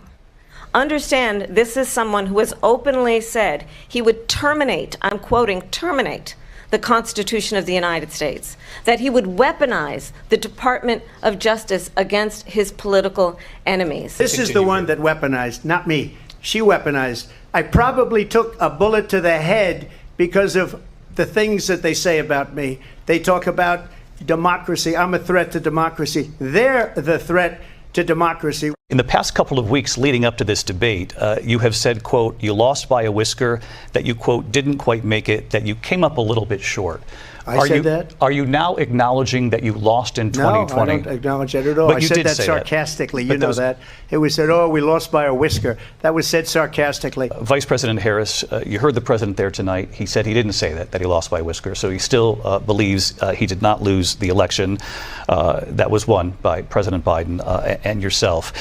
But I do want to ask you about something that's come up in the last couple of days. This was a post from President Trump about this upcoming election just weeks away. He said, when I win, those people who cheated, and then he lists donors, voters, election officials, he says will be prosecuted to the fullest extent of the law, which will include long-term prison sentences.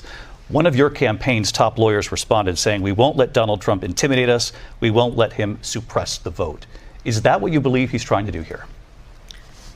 Donald Trump was fired by 81 million people. So let's be clear about that. And clearly he is having a very difficult time processing that.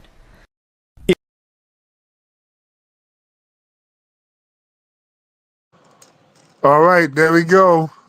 Kamala Harris laying out Donald Trump's rap sheet. It's a hard rap sheet to run on. So, Mike, what did you think about the video we just saw and what Kamala Harris had to say on Trump?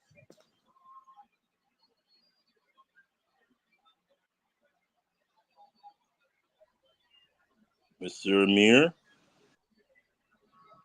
Thank you, sir. Thank you.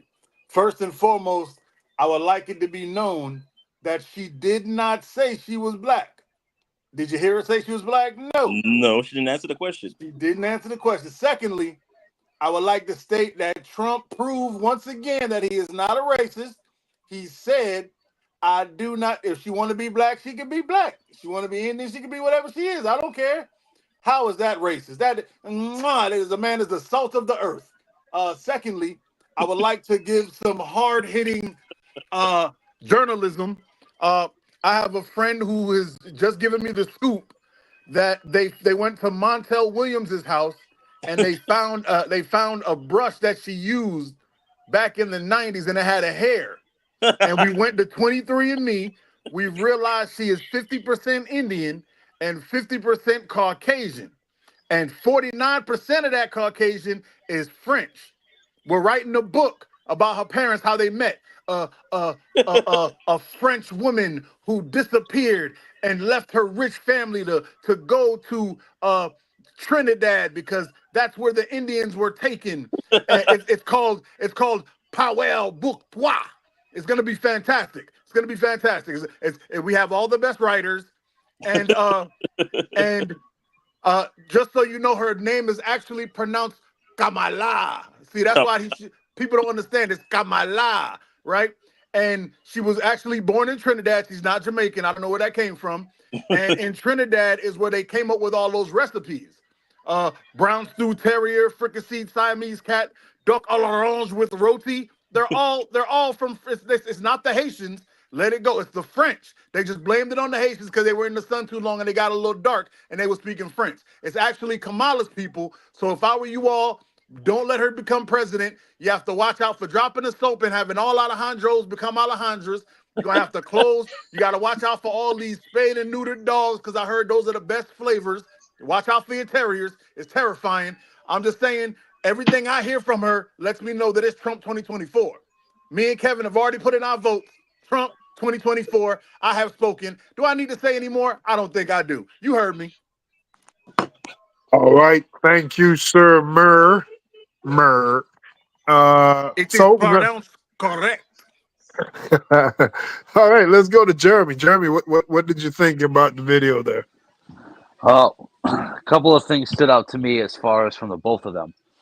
Now, this is going to rub people the wrong way, but it is what it is. The whole abortion thing, you are committing murder.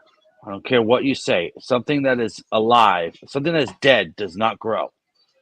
It doesn't grow. A tree doesn't grow unless it's alive, regardless of the size. Right? Nothing grows that is dead. So when you take that out of the womb and you see it at vast majority of them are young people who don't have the understanding of what happens when you do it. They think of the pleasure versus what the intent is for and what it's supposed to be and the consequences that can happen, not consequences, but the things that can happen that can alter your life. So they're making a way to allow it to happen and making it okay and saying, oh, we have a solution for you versus teaching them the correct way. Keep your legs closed if you don't want a child. It's very simple. It would solve every problem. If you are not prepared to provide for a child, if you are not prepared to be mentally there for a child, to raise that child, to teach that child, keep your legs closed, keep your stuff in your pants. It's very simple. The answer is there. It's not the popular answer, but it's the answer nonetheless. So you want to talk about equality and robbing people of an opportunity. You're robbing that child before it's even out of the womb of a chance to live a life. You're robbing that child for whatever reason. You don't know what that child can be. You don't know who that child can help. Heck, you don't know how good that child can be, but you're going to say already in the womb, we got to get rid of it. That doesn't even make any sense, but you want to put away people for killing people, and you're killing them in the womb. That makes no sense. That's like wiping your butt before you poop. It just makes no sense. So I understand the feeling part with people, and they have trouble with this, and it's a touchy thing, and they want to talk about the rape. They want to talk about the rape. They want to talk about the incest. I agree. Those are horrible acts, and those people should be in prison. Okay, but the fact that remains that you can't punish a child that had no say in the matter when there are people who can't have children. If it's that traumatizing for you, you can have that child and give it to someone who cannot have children. And you can bless them with something they're not able to do. So, see, there's always a better way out. But the mindset of people is immediately to murder, to do violence, to do everything horrible to one another. And Kamala talking about the divide. This country has been divided. It's been divided before Trump. It'll stay divided because people do not have an identity. People are so afraid to be who they are and say the heck what people think that they change themselves and cause themselves to be fools. So at the end of the day, the divide comes from the politicians and all those people in power who make others feel inferior. And it starts with them. It doesn't start with individuals on the street, because I talk to individuals on a routine basis. I go into their homes every single day, a bunch of different people, whether they're black, Indian, Spanish, white, all of them. And what I see in common is they all are genuinely want people to do well, and they're genuinely looking to help and be helped. So this narrative that they push is because of all the filthiness and stupidity and ignorance that the politicians continue to allow. That's what it is. And I can't stand it, and it irks my soul because it's hypocritical. It's so hypocritical. We gotta stay right here for a minute, Van Camp. Go We ahead. gotta stay Go right ahead, here for a MD. minute. Go ahead, All MD. right. So I agree to a certain extent what Jeremy Dunbar said. What I want to know is who's gonna take care of these kids. That's a simple question. Who's going to take care of the kids? For which part are you talking about? I mean, in general. Who's going to take care of the kids? That's why I said keep your legs closed and keep your stuff in your pants, and you won't have that Okay, problem. so what should be the consequence if you don't keep your legs closed? Well, like you can't make a law. This is what I'm saying. Laws do not correct the mindset of someone. That takes teaching. A law cannot do what teaching can do. Wisdom is different. Wisdom is far superior than a law. Wisdom will tell you if you are unable. This is the difference between book smarts and wisdom. Book smarts is not the same as wisdom. Wisdom is far superior. Wisdom teaches you what to do, what not to do. Now, if you teach them what to do, what not to do, how is wisdom relegated is what I'm asking. So how do you relegate wisdom? First off, the people who have parents should have that wisdom in them regardless. Like, this is the thing. The generations before were not as foolish as the generations today. A lot of people have internet intellect, and they can memorize and rehearse things in books, but when it comes down to making key decisions and important things, they don't know the left hand from the right. And it's evident when you look out there. I agree with everything you're saying, Jim, but you failing to answer my question. How is this said wisdom or lack of it how is that enforced is what I'm asking. Okay, so here's the thing. You have to teach it. You have to teach it. Okay. People need to sit down and teach it. So these things that are taught can never be broken or can never be unfollowed. I'm missing the point. So if you stray away from said teaching, what is the result? Is what I'm asking. If you stray away from the wisdom of keep your legs closed, the result is what you see at hand. Yeah, wait a minute, hold on, Jeremy. You're saying about keeping legs closed. You know that fundamentally, that by nature and the laws of nature, you're supposed to want to have sex and whatnot. So I didn't say not want to. I said control that desire for the better. There you go, Trevor. There you go. What I always say: override instinct. There you go. Religion helps you what? Override instinct. You have to control. I'm just waiting my turn. It's an impulse. I'm just waiting my turn. I'm just waiting my turn. My defense is impenetrable. I keep telling y'all this, and he goes to my point. So we're supposed to override the instinct, which I agree with, by the way. But that's not for everybody. You're gonna have temptation. No, hold on. That's not the same thing. Not stabbing somebody in the head. You want to override that instinct for wanting to do that. Well, why would you have an instinct to stab somebody in the head? Tell Jeffrey Dahmer, tell John Wayne Gacy. All these guys had a raging That's not an those, instinct. those, That's not an those instinct. are No, anomalies. that's not an instinct. But you can. That's a behavior. That's something completely no, different. it's not. No, it's It not. Those are is. anomalies, That's man. just taught. You can't go off. So you don't come up out the womb, Yeah, you don't have that. having a No lust for child has an blood. You know what instinct I'm to saying? stab You don't somebody. come out the womb having a lust for sex either. Well, yeah, You get to a certain you got point in your puberty life. and all of that. Exactly, but you got to get to a certain point. Right. So yeah, I mean, what I'm saying is, if you break these said natural laws, because that's what they are, right? What is the consequence? What you shine away from that, Jeremy? So the consequences is going to be directly involved in your life. If you're not prepared for it, you're going to suffer, and in turn, make that child suffer because I your agree. stupidity. I agree. That's your consequence. 100%. Okay, That's your I agree consequence. hold on 1 100%. second. Trevor, you got the floor, sir. Let me close my door because I don't want my daughter to hear me. Please do.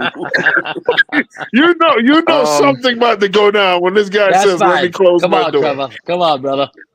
So you guys know my stance on abortion for the longest, and it's so funny because this is the part that I was waiting to get to.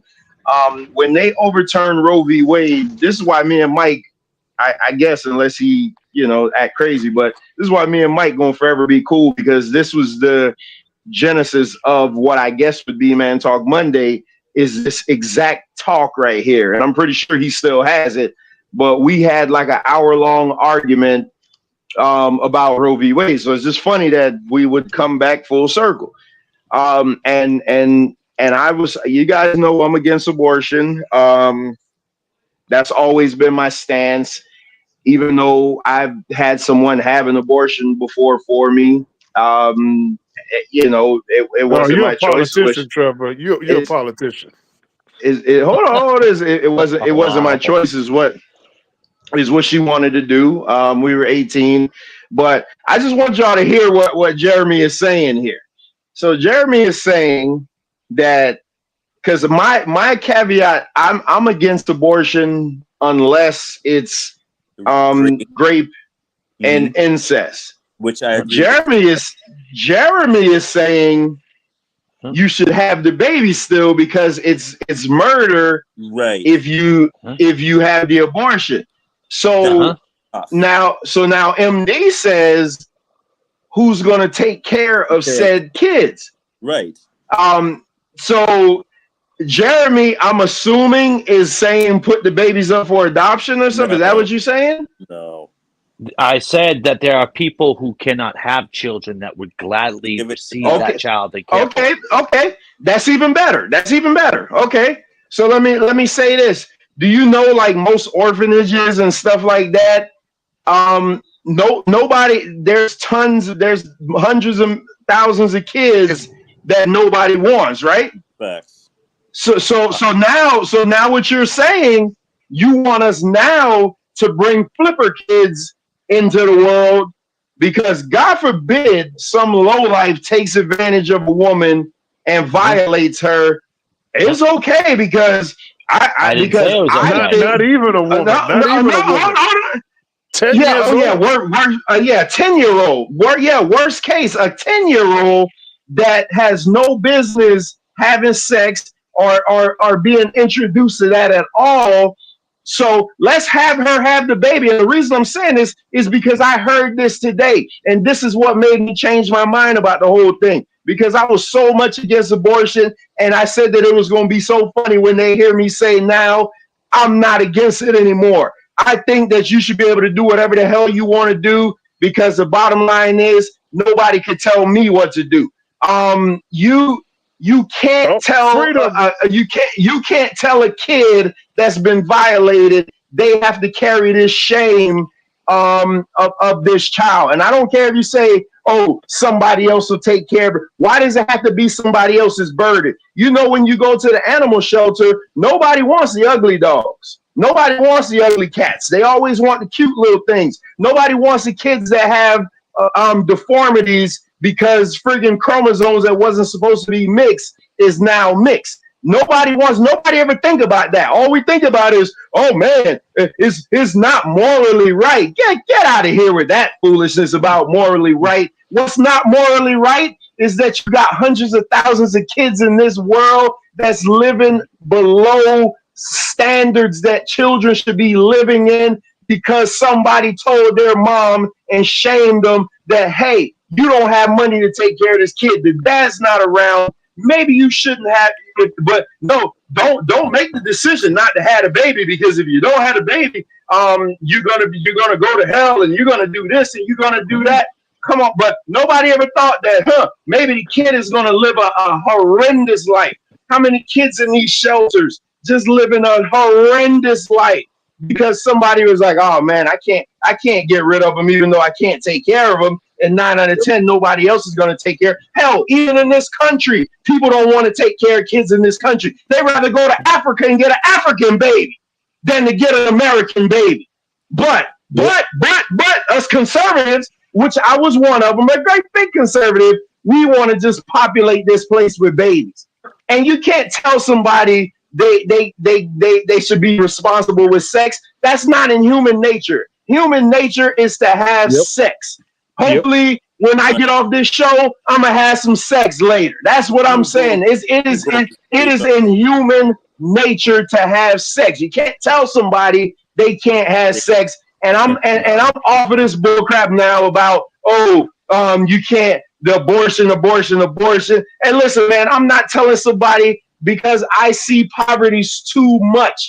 I see too much poverty. I see kids go to school and they can't even get friggin' lunch. These kids, some of these kids only go to school because that's the only time they can eat. Yep. What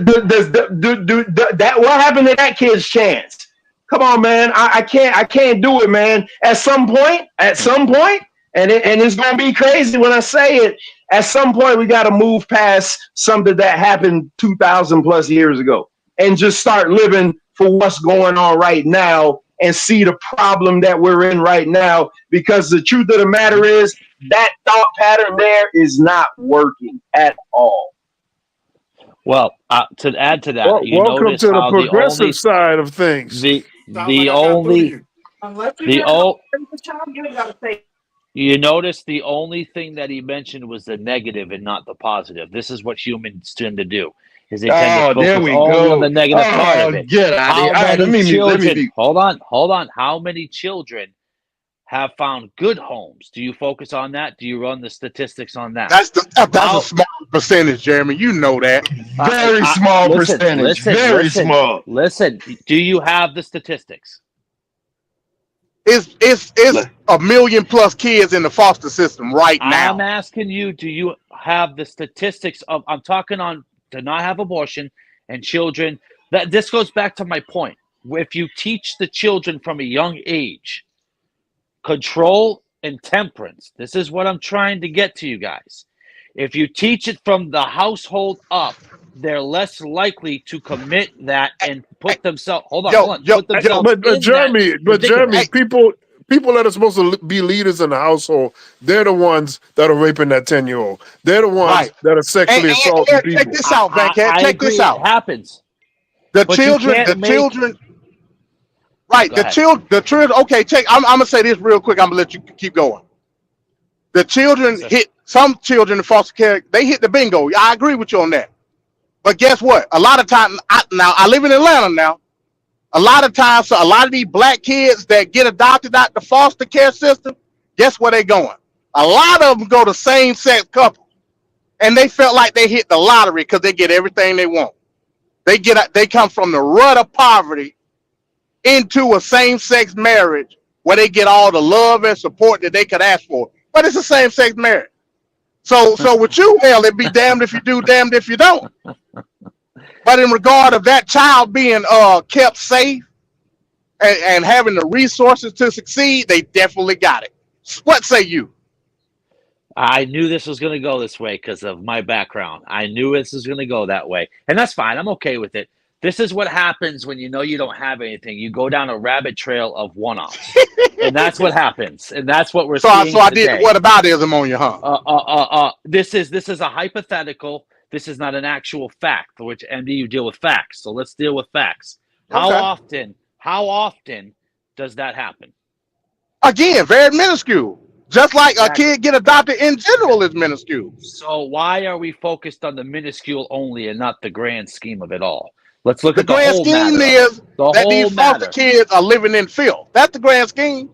And a lot of them become statistics when they get adulthood.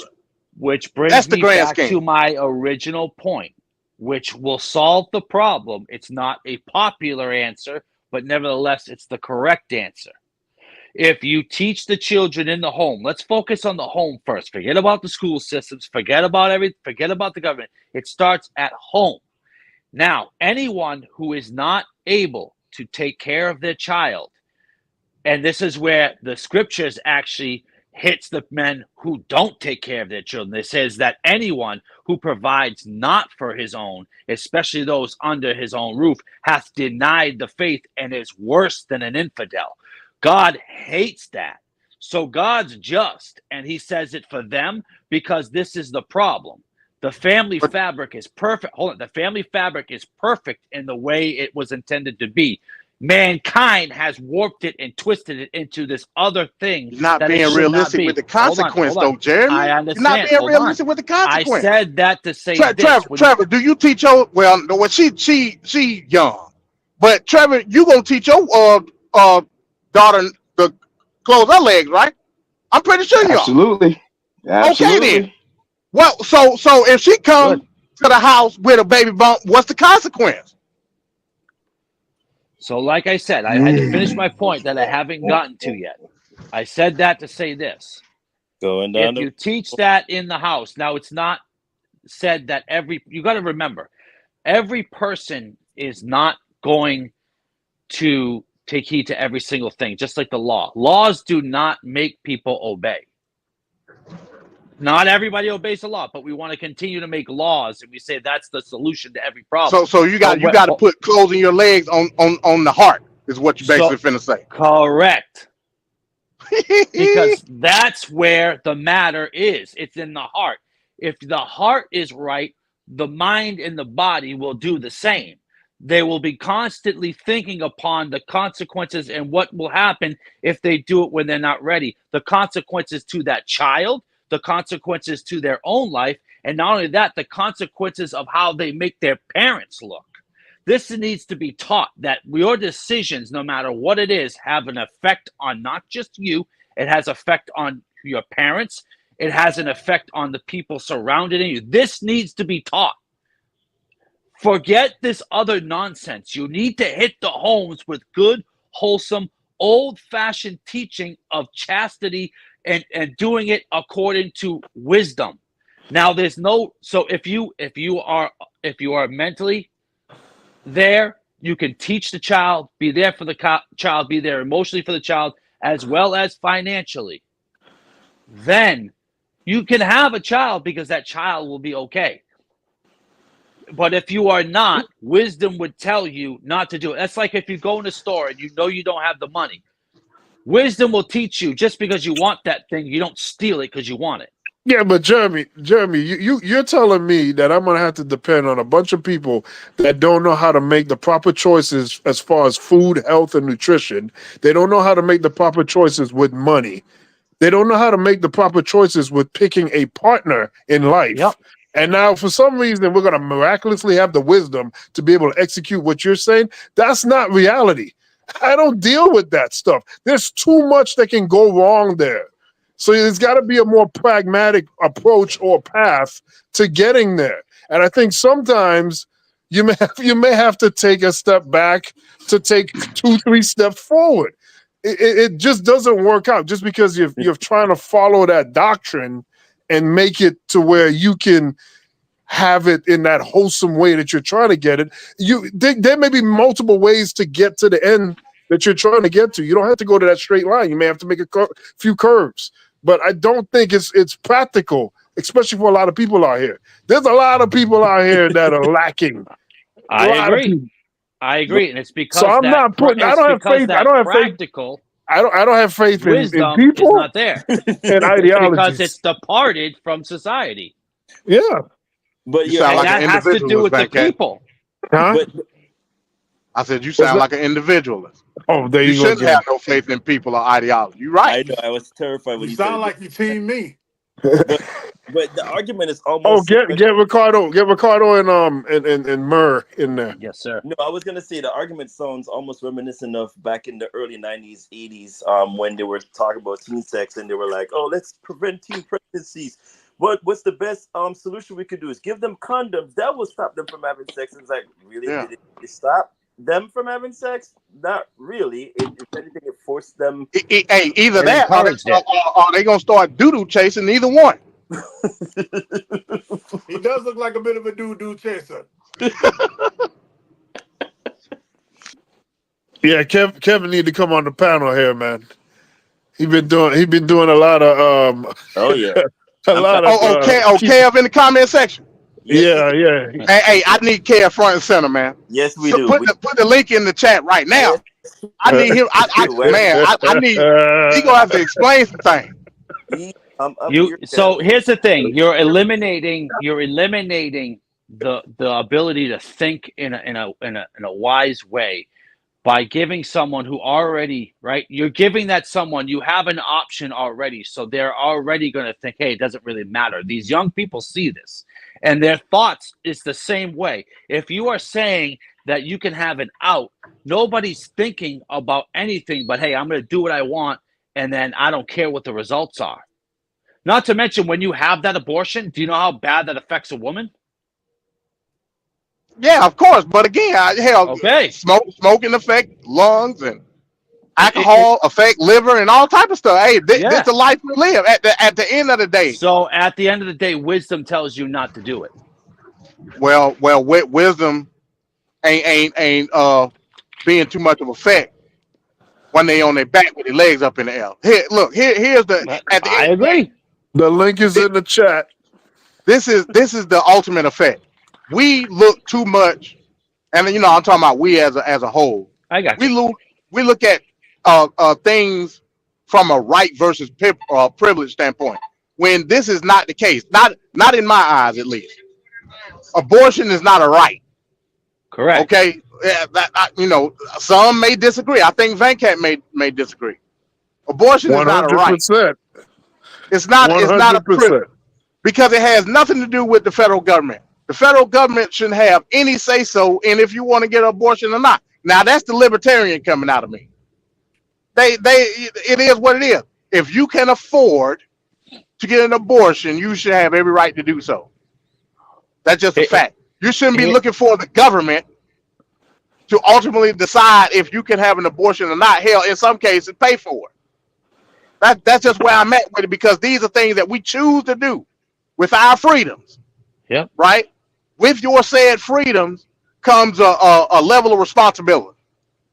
So from that aspect, I totally agree with everything you said, Jeremy. But at the end of the day, it's still called freedom. I put it this way though, MD. I'm a realist at the same point. At the same time, I understand that not everybody is going to do it. I get that. Only a fool would think that everybody's going to listen to wisdom. If that was the case, the world wouldn't be in chaos that it is. I understand that.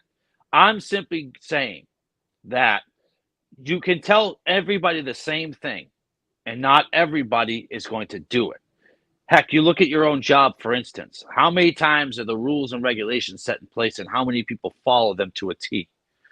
Right? Hell, I break the rules all the time in my truck. But what I'm saying though is you have to arm them with that wisdom, and ultimately you obviously have to let them choose for themselves. I don't want you to make it think that I'm saying that it has to be as in it has to be put in law where it bans it and all that. All I'm saying is if you are for murder, you cannot sit here and condemn someone else for murder. That's hypocrite. It's being a hypocrite. Well, you cannot. according to the law, it's not. We have to differentiate. Forget the law. Well, I can't do that. I can't do it. Let's just put right and wrong on the table. I have to go off the basis of the color of law. The color of law. So let me get in a second. Let me just get Murr in there. Finish up your thought. Well, we need to get Mike on here one time. Sir. So the thing is right. You can, just like being a thief right? If you're going to sit here and steal and you're going to tell somebody not to steal, it's the same thing as you murdering and telling somebody not to murder. You're a hypocrite. I don't care how you Well, put it. I don't care stealing who is you against the are. law. It's wrong, period. Right? So I don't care whether you're the president. I don't care who you are on the face of this earth. If you say one thing and go at the very same deed and condone it, you're a hypocrite. Straight up, you're a hypocrite. If you say not to steal and you steal, you're a hypocrite. If you say not to lie and you lie, you're a hypocrite. If you say not to be covetous and you're covetous, you're a hypocrite. If you say not to have sex before you're married and you do it, you're a hypocrite. I don't care. It goes for everybody on the face of the earth. I don't care who you are. The Hey deed does Jeremy, not change. It doesn't change, no matter how hey you spin Jeremy, it and slice it. you know who break all those laws you saying? The people that come from bad homes, the kids that probably their parents didn't want to have them or couldn't have them, but people like you told them that you ain't got no choice, you got to have them, and there you go. That's not every situation, and you know, Trevor. Okay, let's get Murr on here. Mike, what's your thoughts on this? It's pronounced correct. I'm a little upset because I was trying to be silly the whole show, but apparently I got to be serious. Anything that and this is coming from me. Anything that is based in absolutes is moronic in and of itself. We are human beings and we live in gray. We live in gray because I don't think Jeremy would feel, and maybe he would, that if a woman wears the wrong kind of thing, she should be stoned. No, But it's you think so? no, I don't think they should. No. It's in the book. Yes, but that's Old Testament. It's not New Testament. Go to the New Testament. Sir, where in the Bible did Jesus say don't follow the Old Testament? He said not to. Where? In the New Testament.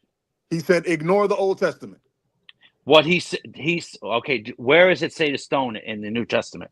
Sir, I didn't ask you that. I'm asking you. It doesn't say it at all. Where did Jesus say to ignore the He Old Testament? who is without sin cast the first stone. Exactly. That's the New Testament. Old Testament, because that was the lawgiver, right? So the people, it was a different time, right?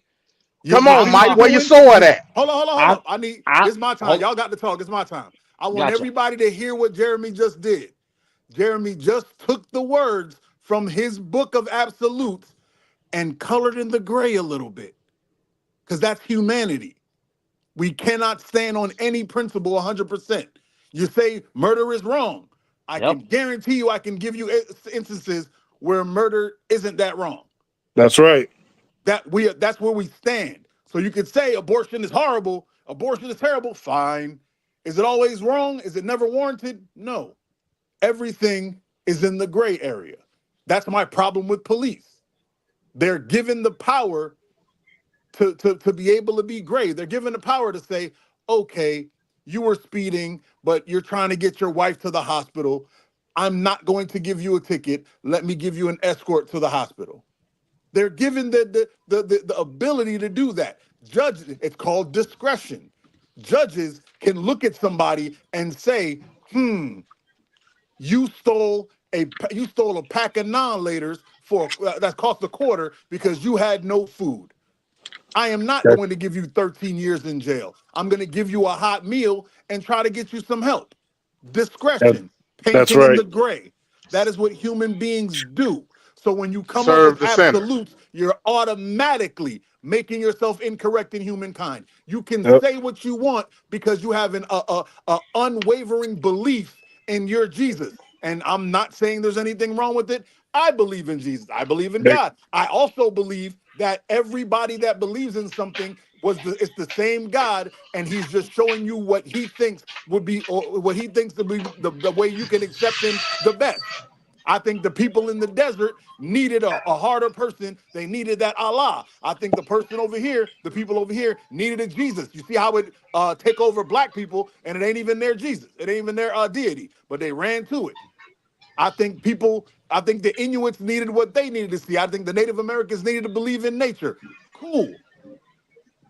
But as we're human beings at the end of the day, and when you Yeah. forget that is when the White man problem needed more starts. land. What happened?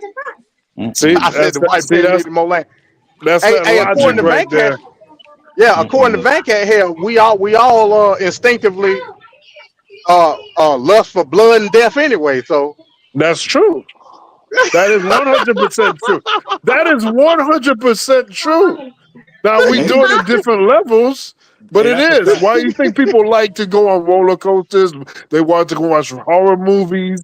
You ain't even got to go People that deep. like a sense of danger. That's Go a online known thing and for look up humans. videos of babies in the arms of someone they love, and watch how much sometimes they just attack that person.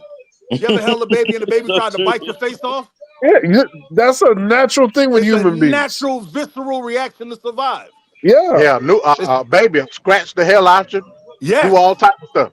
But the yes. cat can do the I've same had a damn baby thing. kiss me in the face and try to bite my eyeball out at the same time. And I'm like, I think this baby needs a titty. Somebody get this baby a titty.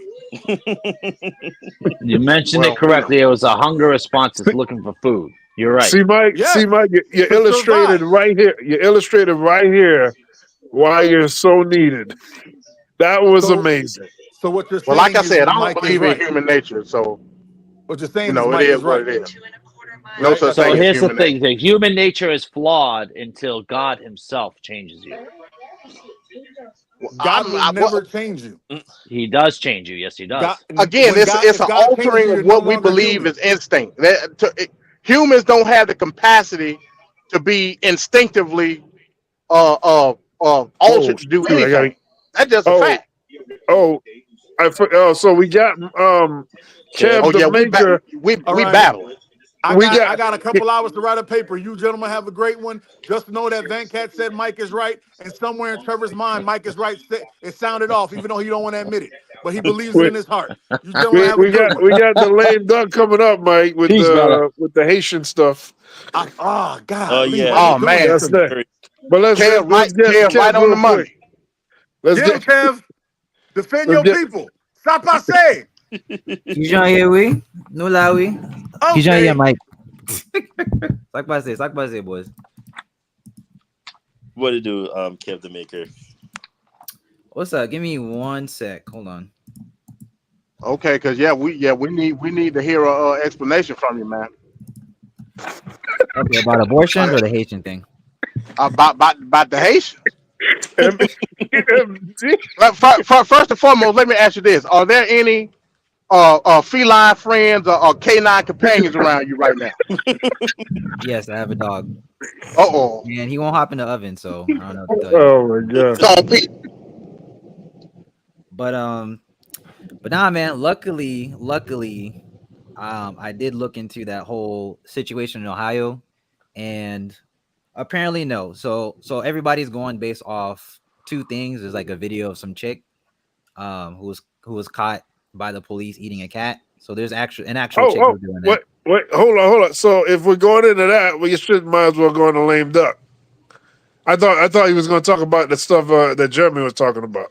Oh, okay. Yeah, let me get my thoughts on that first. Yes, please. Okay, well, Jeremy is a very smart individual. I agree with everything he says, and you guys are bugging because from everything I'm learning so far, like we have no idea what human nature is. We have no idea what it is. So, I agree we should be following the Bible, although I do agree with Mike.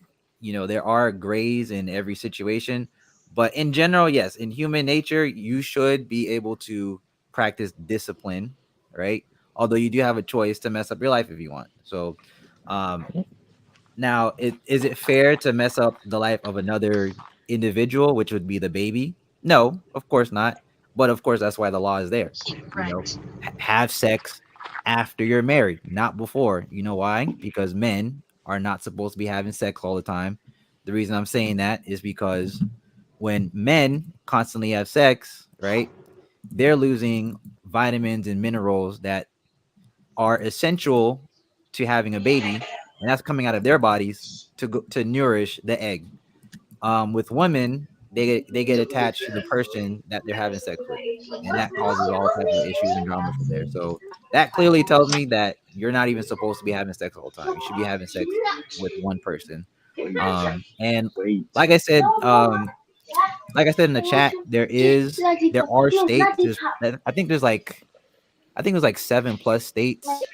I named 2, California and Oregon, where there's like no limit, like legit. You can be at the end of the third trimester, like literally to the point where the baby's gonna pop out, and you can say you can have an abortion. Yep. Like literally the baby's ready to pop. Man, that sounds like some Trumponian stuff, man. Nah. Kev, that's not true. Stop making that up. That's not true. I put a link. Yeah, you can have a baby. You can have an abortion to the 7th month. You can have an abortion to the 7th month. Stop making that shit up. Don't say that on this channel. That's not true. Any state, I know somebody who had it at the 7th month here. You cannot say stuff like that. In Florida, I know somebody personally that did it at 7 months, and the doctor said that that's the highest they'll go. So don't make that up, man. You can't come over here saying stuff like that. Just because they don't have a limit, don't mean that the physicality of what can be done is still not present. I mean, you asking for a whole world of trouble if you get a late term abortion like that. Remember, the baby inside the womb at that point in the trimester, the bloodline is tied to the mother. Do you know the medical implications involved? Man, it's a possibility that mother will die because of it.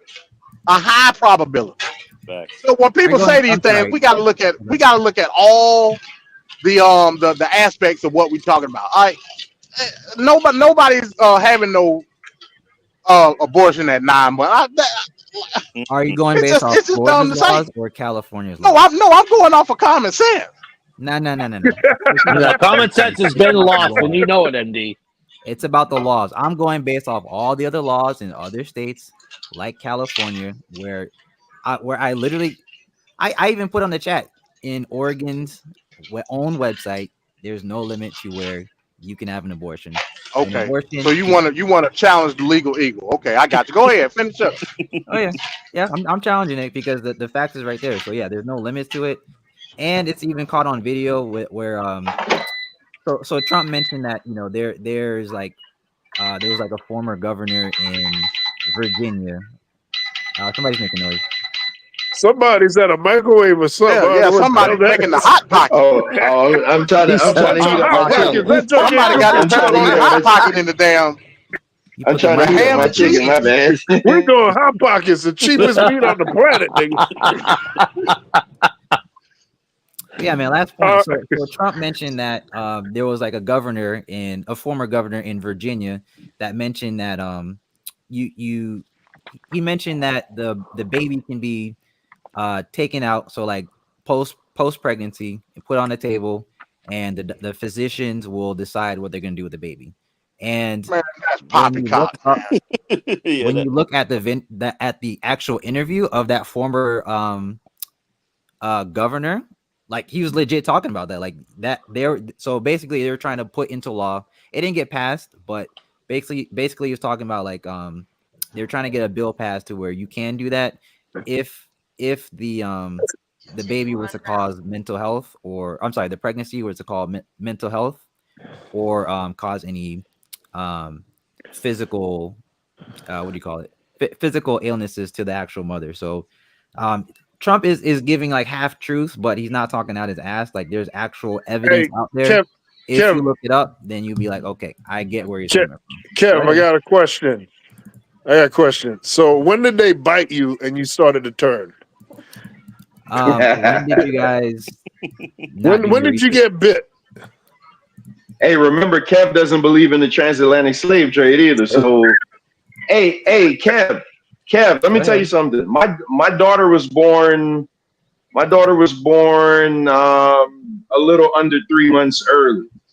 So and so she survived. So you're telling me that my daughter being born 3 months early, you're telling me that they're doing abortions later than that like viable babies, they're just pulling them out. That's what you're saying.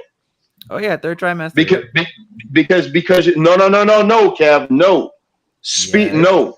Don't listen. Don't throw stuff out there and then just think it's gonna stick. Third trimester doesn't mean 9th month. Stop making that up. Don't make anything up. Third trimester does not mean 9th month. It does not mean that. So I'm telling you, I know somebody that had an abortion at 7 months, and the doctor said, boy, y'all like literally just made the cutoff time. So Donald Trump saying babies being aborted at 9 months is asinine.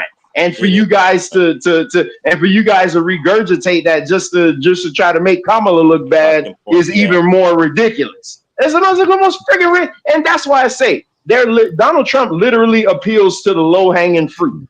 And Kev, you know I love you, man. You listen, man. You one of the brightest young dudes I know, but you buy into anything. Any type of bull crap you hear these people say that goes against the grain, you buy into. I'm starting to notice that.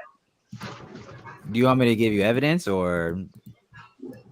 Yeah, give me some real evidence. Keela's in the chat. Keela's telling you, Keela had babies that were born early. Like what you're saying don't make no sense. That's what we telling you. You're literally trying to defy science now. Yeah. Just because somebody did something in the back alley, you can't say that that's the norm. And what I want to bring up too before we move on, Venkat. I'm glad you said that, Trevor. Hold on. I want to say this too, because Trump said something last night and I had to go pull it. He said that, illegal immigrants are voting in presidential elections. There's 44 of them. I went and looked it up that did it, and they prosecuted 19 of them. And of the 44, none of their votes counted. So again, stop lying. It's not true. Stop lying. It's not true. It doesn't happen. Trevor, I like stop lying. Just stop lying, man, because I'm tired of people just lying all the damn time. Stop lying. All right, Venkat trying to play me off. There we go. All right, he's trying to play me off. But I'm trying to wake you guys up. No, that's a great point, Trevor. That's a great point. Hold up before you get the quacking, Venkat. Cause young Master Kev and young Master Kev again. I second Trevor's point. He's bright, but he challenged the legal eagle, and that was a no-no.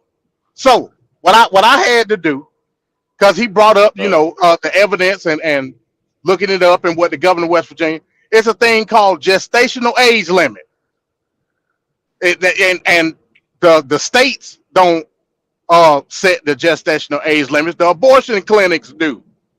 So if there's no limit, like you said, in Oregon or California, that's carte blanche for the actual clinics themselves to set the gestational age limit, which can be no later than 7 months, according to the Institute of Health and National Sciences. I'm looking at the site right now. As I'm driving, I get to chew bubblegum and walk at the same time. Nice. Like that. So, there's that. Good try, young grasshopper, but keep on hitting the brick. I'm sorry, one more time. What's that word? Wax on, wax off. One more time, MD. What's that word? Gestational age limit. You said gestational age limit. Meaning the time that the child can be within gestation before abortion can occur. All right, and while Kevin's looking that up, all right, go for it. It's time for the lame duck. First things first, in this lame duck session. For the United Nations General Assembly to share the extraordinary progress we've made. In less than 2 years, my administration has accomplished more than almost any administration in the history of our country.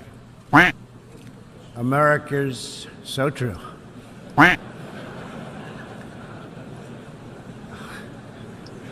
Didn't expect that reaction, but that's okay.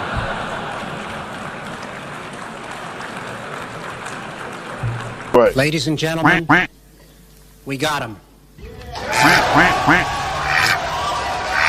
You're trying your best, but it never feels like enough. I started having second thoughts almost the moment I sat down on the plane. Lights off! Off! Turn them off. They're too bright. Turn them off.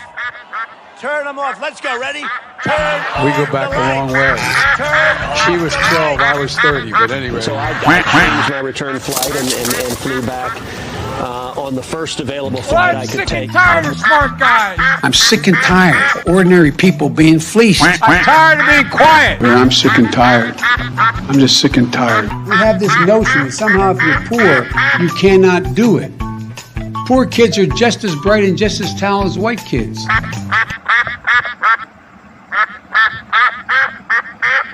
With great power comes great responsibility. These lights are so bright in my eyes that I can't see too many people out there. But I can only see the black ones. I can't see any white ones. You see? That's how far I've come. That's how far I've come. That's a long way, isn't it? These lights. You want to see a bird graveyard? You just go. Take a look. A bird graveyard? Go under a windmill someday. You'll see more birds than you've ever seen ever in your life.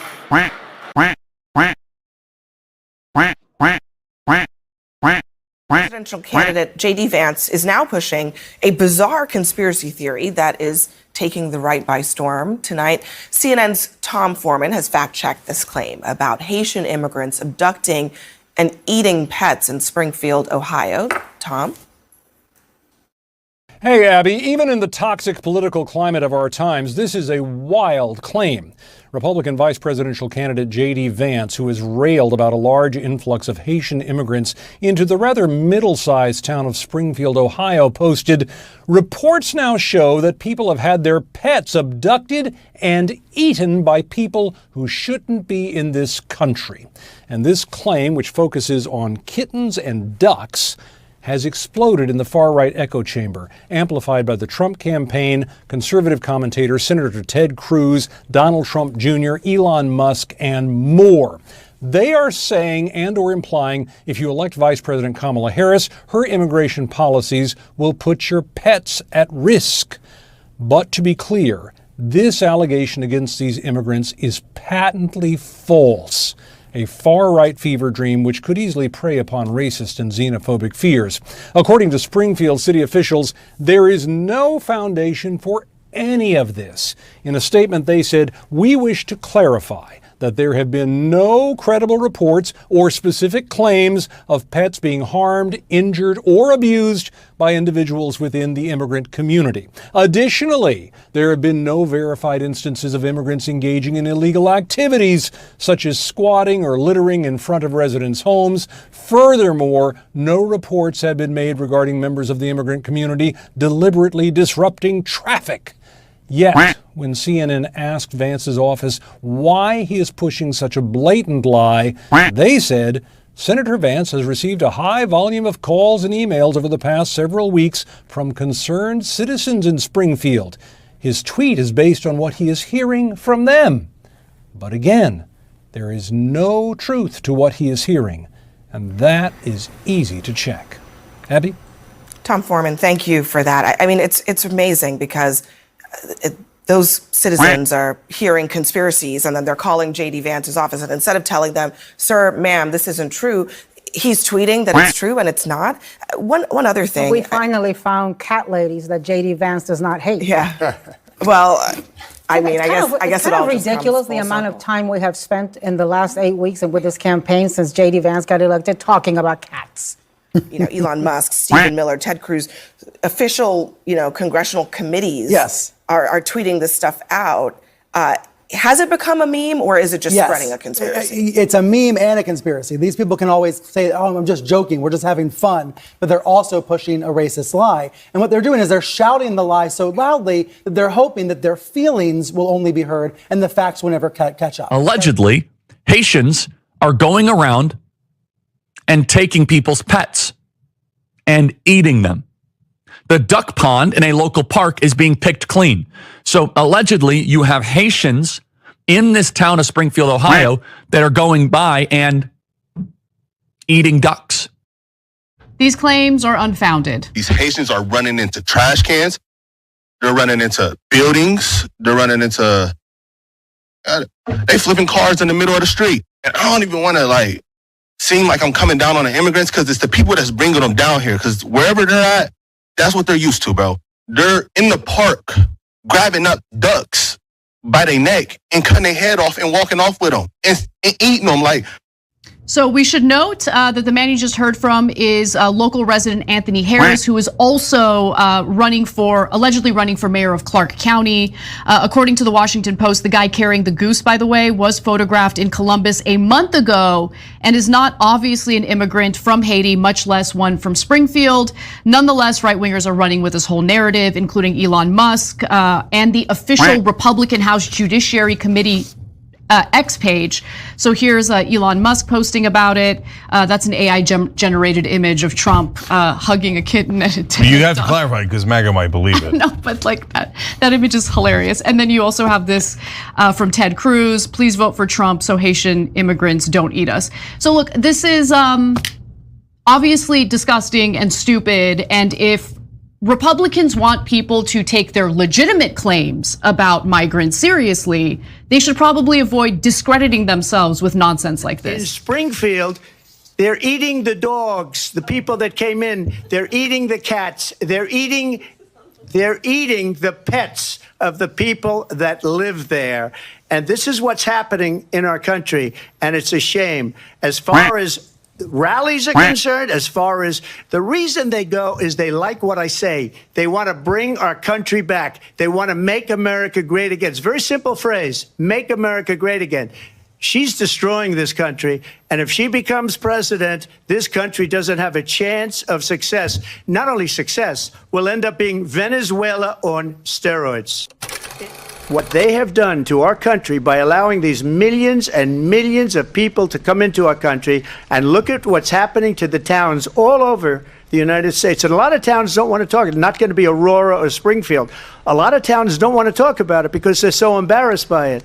In Springfield, they're eating the dogs, the people that came in. They're eating the cats. They're eating the pets of the people that live there. And this is what's happening in our country, and it's a shame. ABC News did reach out to the city manager there. He told us there have been no credible reports of specific claims of pets being harmed, injured, or abused by individuals within the immigrant community. Well, I've seen people on television. Let me just say here, this is the people on television say my dog was taken and used for food. So maybe he said that, and maybe that's a good thing to say for a city manager. I'm not taking this from but television. But the people I'm on television saying their dog was eaten by the people that went there.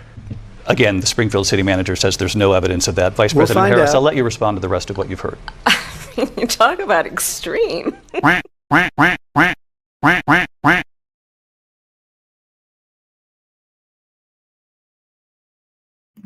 All right. There he goes. Put the spotlight on number 55, lame duck, trash bag human of the week, Donald Duck Trump. So, Kev, I'll let you go. What do you think of Mr. Lame Duck Trump? Oh, my mic wasn't muted. Bomba cut. Did you guys hear me? No, we hear you now. Okay, cool. Okay, cool. So, this makes me feel like the whole debate had to happen. Not because like I'm on Trump's side or I'm on Kamala's side. It's just that I can't get the truth out of any side. So in this case, of course, Kamala, I don't like her, and I don't like Democrats. Of course, they don't tell the truth. So, it is what it is with that. But with Trump, he's been saying, Trump told over 30,000 lies when he was in office, right? Only told one. I'm talking about when he was in office. Trump said. Sorry, go ahead. I was saying when Donald Trump was in office, he told over 30 100,000 lies. I'm sure you're going based off the media, and I don't trust the media, so I don't know about all that. That's But that's what he wants you to say. By him discrediting the media, he has nobody to keep him in check. So you're falling right into that trap right there. You gotta be able to source something. yeah, I'm not a fan of the media, so I'm not it's even part gonna go there. and the What I and can the, say is with this debate, yeah, he's been telling a lot of half truths, so it's like I can't really believe him. It's not even half. It's not even half. completely untrue stuff. Not even half truth. Completely not true. Hold on, let me finish my point real quick. So in this situation, yes, JD Vance did tweet that yes, there were reports that immigrants are causing troubles like eating cats and pets and etc. But he also said it might be false rumors and he's not too sure. So and apparently with Trump, he just ran with it as opposed to like doing the actual fact checking, which is kind of messed up because like you're messing with people's lives, especially the immigrants. But no, it's how do I say this? So when it came to the video, it's a video of a woman who's actually eating a cat, and turns out she's not really Haitian. She's just some chick who was born in Ohio. She just happened to be black as well, and the internet just ran with it. And also there was a picture of some guy with ducks. I think their heads were cut off. I didn't look too close at the picture, but he's from South Africa. So right now, there's no evidence at all that there's Haitians that are actually eating people. I'm sorry, eating pets. So yeah, it's just an issue that I think like the lack of information, the lack of like fact checking is causing all these problems. So no, there's no really there's no issues with Haitians, but yeah, like I said, it's you can't really get the truth out of politicians at the end of the day. And this is the second time we've heard Haitians. Look at the So you guys are stupid. That's messed up. Those poor little pussies. And not adult cats. They said kittens. Meow. So they getting them young. Like No, she was eating the cat. I can't lie about that. Hey, wow. Hey, the Chinese do it too, so you know. Yeah, that's why the bourbon's so good. Wow.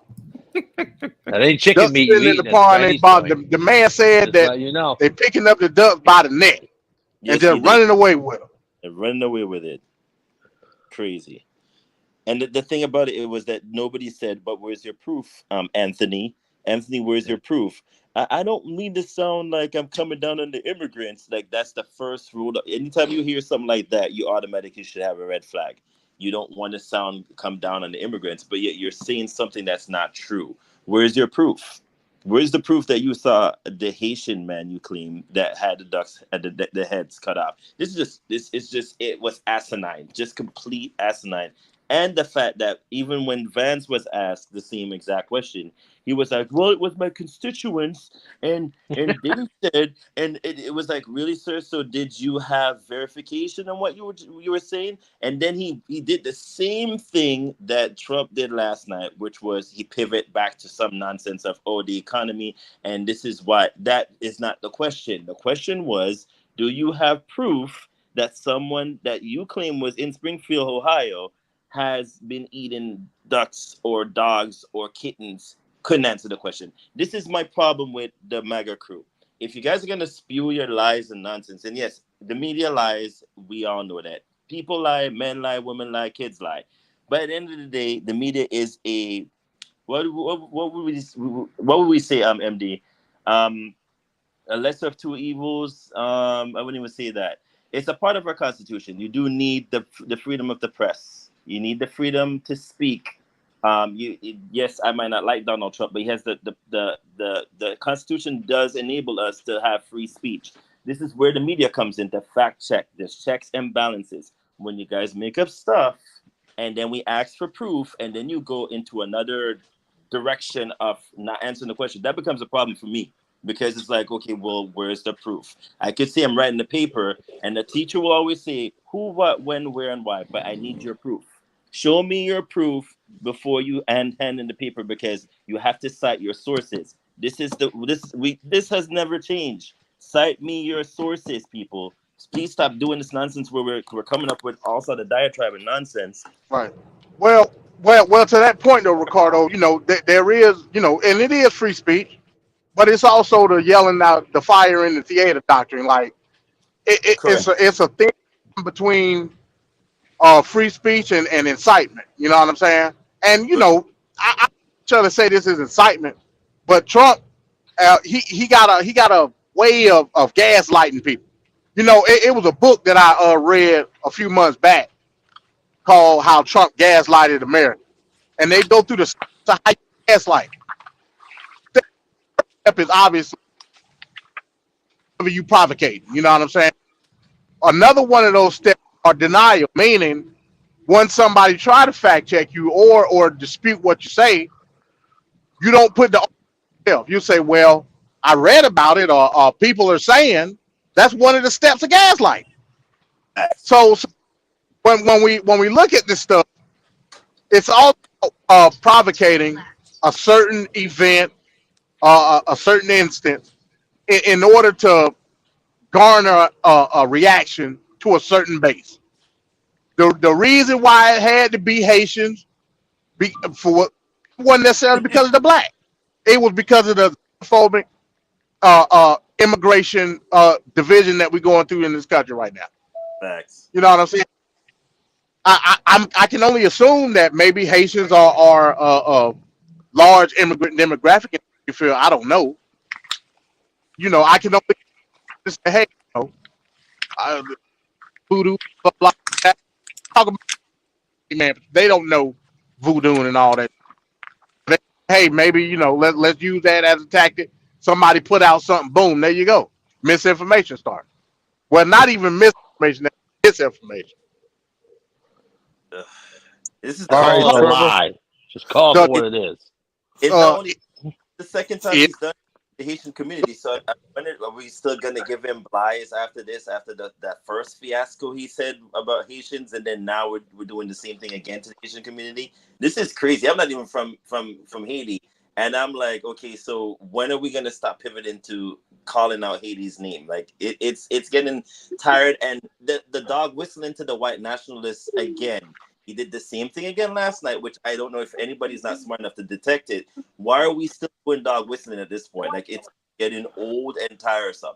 But then again, I know, because I know propaganda and I know dog whistling when I see it, but I digress. But this is just the same playbook over and over again. And I'm glad finally the masses are beginning to wake up to seeing the babbling, foolish, senile nonsenseness that we've been seeing for the past year accumulate into this.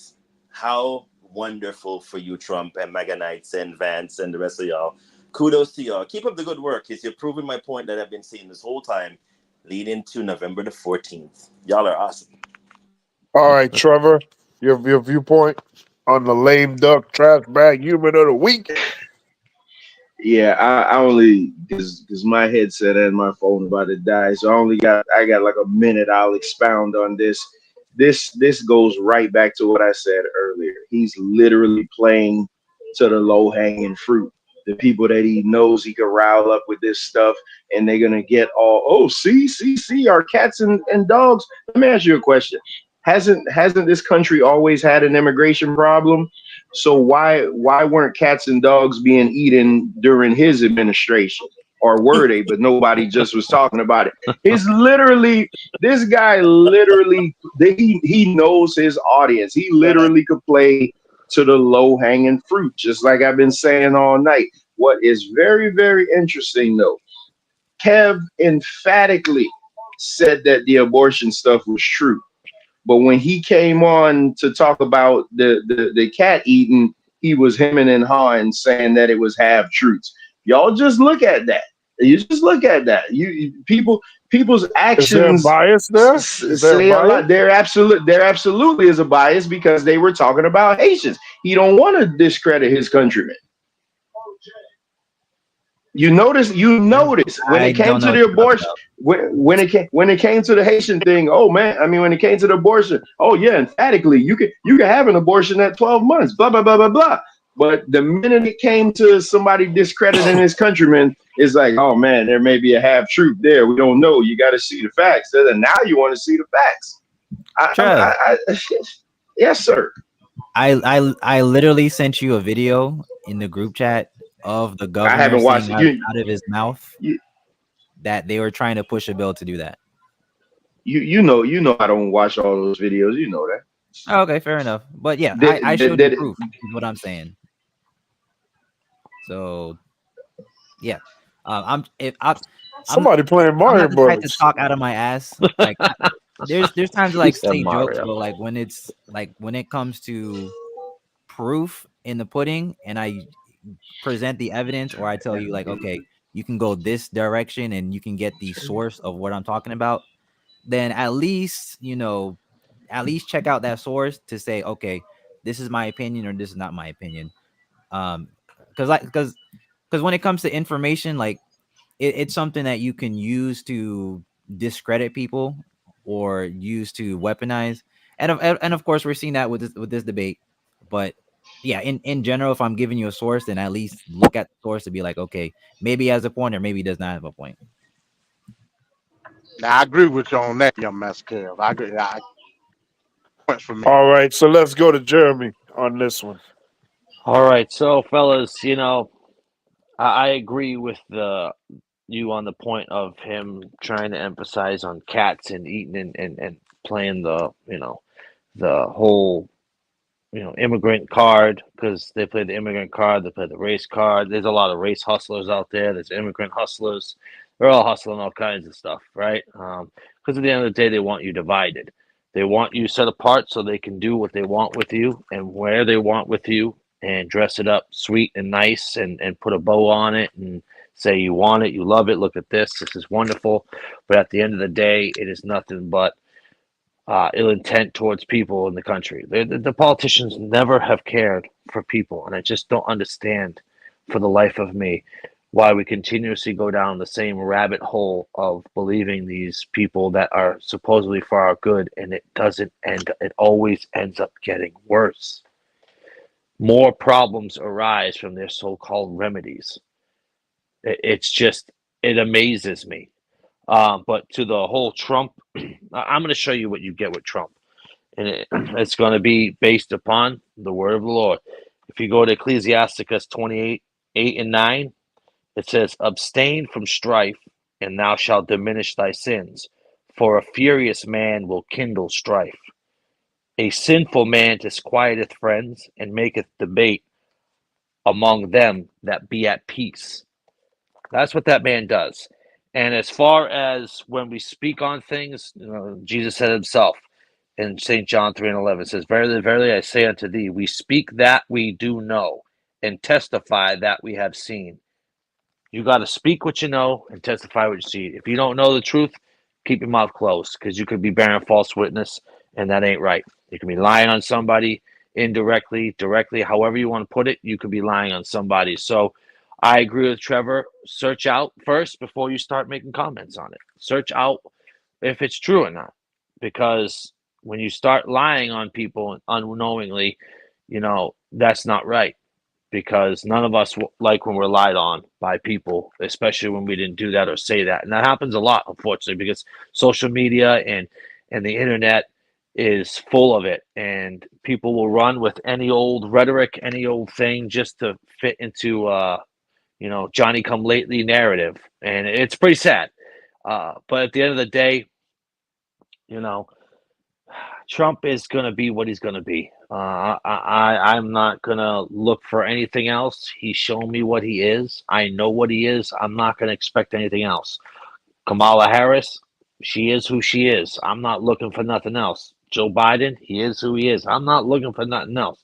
I'm not going to sit here and expect something out of somebody that they can't produce. I'm just not. It's unrealistic. I'm not going to do it. I'm going to know who they are, know what they are, know what they're trying to push, simply by their fruits, simply by what they do. I don't care what their mouth says. Lip services do nothing for me. Flattery and promises do nothing for me. I want to see something happen. I don't care what you have to say at a podium. I care what happens in households and families around the world. I care about the difference that you're going to make for everyone, not just certain demographics, for everybody, because we all have to do the same thing. We all, you know, it's amazing. Everybody wants unity, but they don't want to have a like-mindedness. You can't have unity if you're not all like-minded in your core values and things that you believe. It's going to be division and confusion. Now, that's just what it is. You can't get around it. Confusion comes from multitudes of different ways. That's where confusion comes from. I understand it's going to happen. That's just what it is. But we look for unity and we look for equality, and you know, sometimes we fail to realize that all these people who are screaming unity and equality are putting the other ones down that they're fighting to be relieved from. And then the moment that they are relieved from it, they take that same rhetoric and put it upon someone else. It's hypocritical. You know, do unto others if you want done to you. If you don't like it, then don't do it to somebody. If it's wrong, then just don't do it. It doesn't matter. Just don't do it. Do what is right. Just do what is right to your fellow brother, your fellow sister on this earth. Be kind to them. Don't look down upon them, and uplift them in their time of need. Stop putting your foot on their neck while they're drowning. Throw them a life preserver. And that's the problem. It's too much of that. And Donald Trump and is definitely a prime example. And these politicians, you just notice how the terrible things they say about each other. It's nothing about policy. It's what you've done. You're this, you're that. What are you going to do for the country? That's what I want to hear. I want to hear what your plan is. I don't care if you think that Donald Trump did 20 years ago this. That's his past. Leave his past in his past. I don't care if Kamala Harris did this in her past. What is she going to do today? What is he going to do today? I don't care about. Everybody has a past, and it ain't pretty.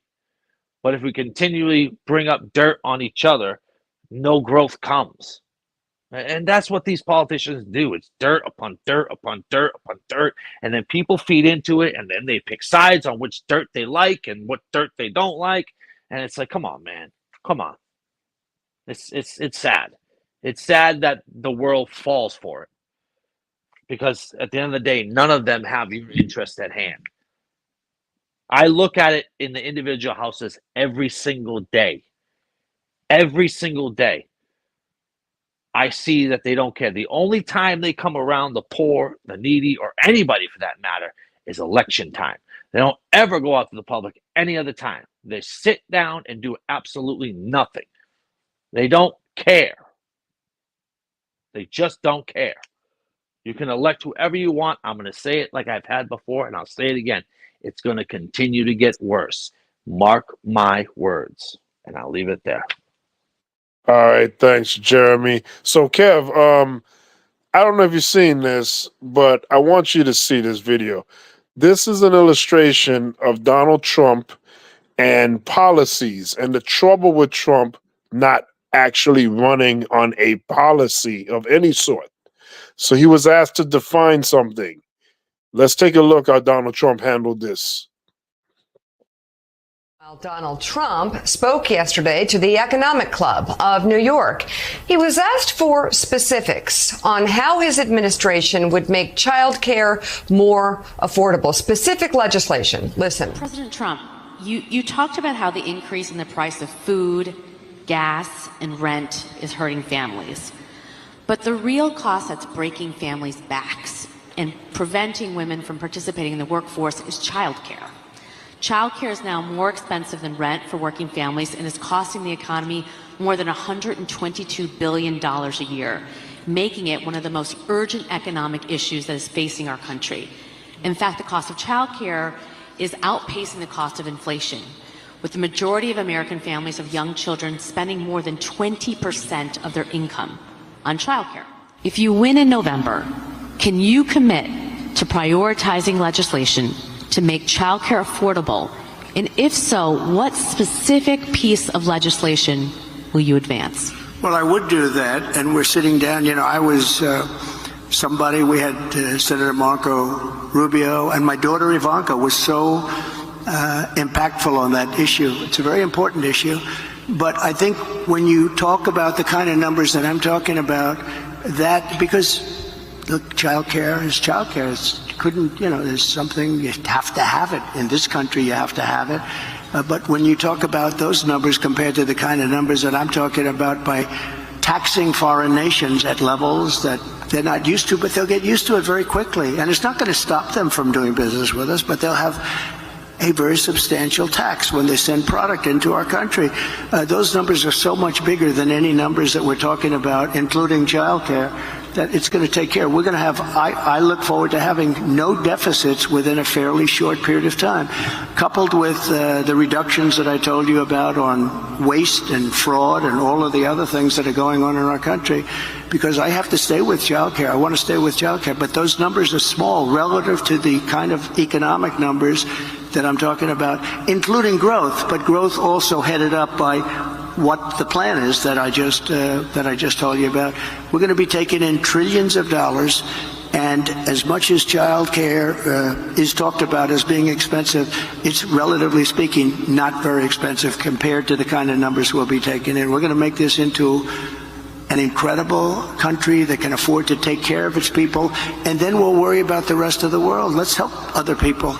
But we're going to take care of our country first. This is about America first. It's about make America great again. We have to do it because right now we're a failing nation. So we'll take care of it. Thank you. Very good question. Thank you. And thus ends the sixth grade book report presentations. Little Donnie obviously did not read his. He was doing a book report in middle school and had not read the book. He has no idea what he's talking about. He's rambling incoherently. And that is who people... by the way, I've just got to say, too, because it's a pet peeve, the man who promised to pay down the debt and balance the budget in 2016 raised it more than any president in the history of this republic. Now he's going, because of my high tariffs, because of my high taxes on working class Americans, my high taxes on middle class Americans, we're going to balance the budget quickly, and we're going to make so much money I don't have to even talk about child care. Yeah, that's the one where you go, you know what? I actually didn't read the book. May I present on Monday? Can I have the weekend, even if you knock me down a grade? Well this done. is going to be embarrassing. And by the way, remember, one of the core arguments about Kamala Harris that you hear in certain cable news channels and websites is that she's always in the middle of a word salad. Do you ever watch Donald Trump? You may want to give up on that argument. Do you ever watch his rallies? Did you watch him yesterday? Had absolutely no clue what he was talking about and then brought it in for that landing. By the way, tariffs, which now apparently is the foundation of how he's going to pay for everything, including childcare, are a tax on consumers in this country. Conservative economists tell you that, too. They hate the idea. He's talking about growing an economy. We have to finally have growth. Well, 2 days ago, Goldman Sachs said if Donald Trump becomes president, the economy will not grow. If Kamala Harris does, it will grow. That's Goldman Sachs. That's not me. That's not us. Those noted socialists over at Goldman Sachs say the economy would be stronger under Kamala Harris. So, yeah, I mean, he doesn't obviously have any idea what he's talking about when it comes to policy. And you wonder at what point... Even yesterday, we saw online conservatives, Joe, and some Republicans rolling their eyes and saying, what is he talking about here? If you push even a little bit on policy, you find out he's an inch deep. Yeah, he just doesn't know. And Gene Robinson, again, as Willie said, Trumpers will talk about word salad as it pertains to Kamala Harris. Let me tell you, there is no comparison. Donald Trump, not only in that answer, but in most rallies, he's about 3 feet deep in lettuce and ranch dressing. He is in the middle of a word salad that he can't get out of. And to a more important point, he has never understood. Well, let's just go through it. He's never understood American history. He's never understood the Constitution. He's never understood our founding documents. He's never understood policy, and he's never apologized for not understanding policy. That's one of the reasons why when people say, I support Donald Trump, why? Well, I don't like him as a man at all. He's a terrible human being, but I like his policies. His policies, really? Yeah. I mean, there were very few policies. It was gesture. It was 99% gesture, 1% policy. All right, there we go. So, Kev, what did you think about the video we just saw? Hold up.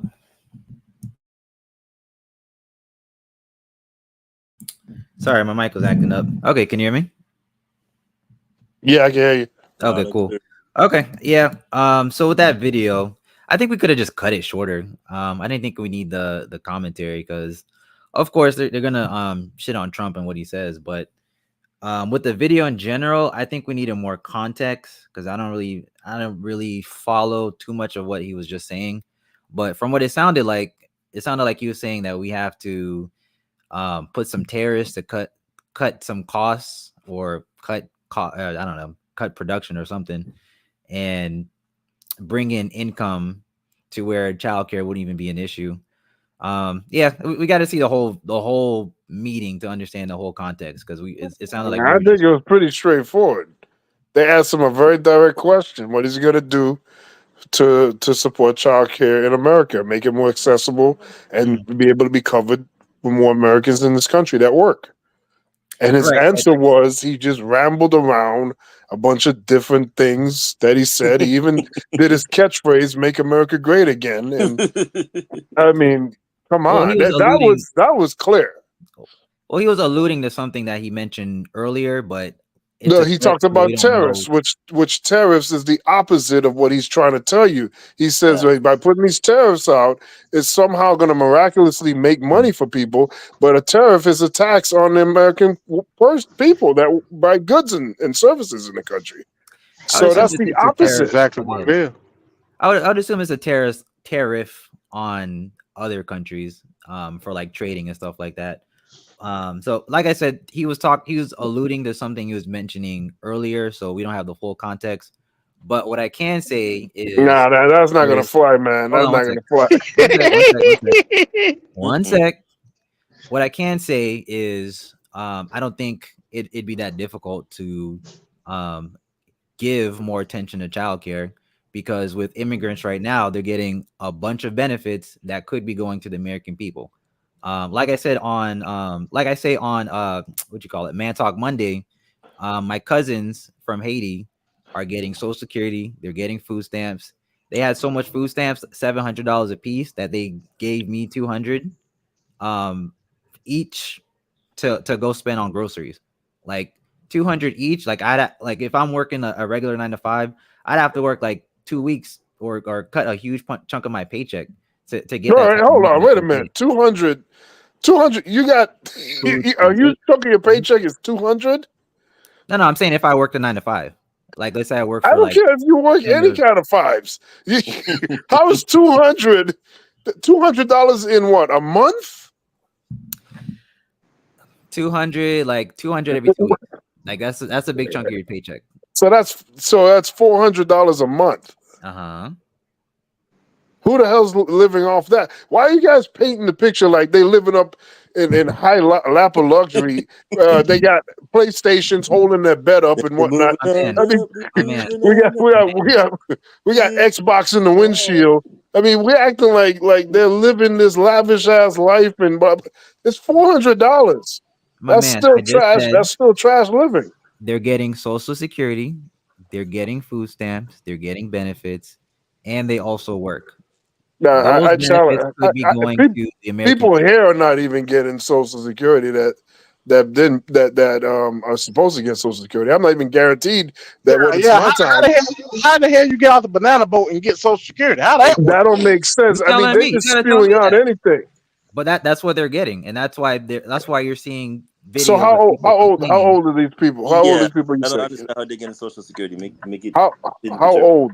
How old are they? I think one of them is 31. And okay, so who the hell gets Social Security at 31? I'm talking about the illegal not the illegal immigrants, the immigrants who get TPS, so temporary protection status. So Haitians and I think Cubans. It's one of the Spanish countries, but they're qualified for temporary protection status, which kind of makes them U.S. citizens, but not really. But we'll see. No, they can't be U.S. citizens. I'm sorry. Temporary, what you call it, status only gives you a status to what? Temporarily work or stay in the country. Doesn't guarantee you're going to stay here permanently, because you'd have to get permanent residency first before you then move on to citizenship. So it doesn't make them citizens at all. Well, you're talking about the visa program. Say that again. You're talking about the work visa program. No, but they're working to make it to where TPS is considered a citizen. It might not be happening now, but it's going to happen. No, Kevin. So how long is the duration of time that they're getting this? Because this sounds like the outrage when people were out in COVID, they had no jobs, they were getting laid off. Oh my God, they're getting $600 extra. What the hell? That lasted 2 months. Normally it's 2 years. Yeah, TPS normally is 2 years, but like I said, they're trying to make it permanent, so we'll see how it goes. Yeah, that's the program that Reagan put into place when the Cubans got over here, right? Wet feet thing, but that's why Cubans vote Republican so strongly. I don't know about but they was living in filth. That's what I'm saying. Like if we can give all these benefits to immigrants, I don't see why we can't give it to the American people. So why? Because the same guy you're supporting and more like him are against that. They had an opportunity to give a huge benefit. It's called Obamacare, and they freaked that up. They watered it down. What are we laughing for? I'll get it. Obamacare, the Affordable Care Act, the same Affordable Care Act that all these hicks that's missing teeth are swearing by right now.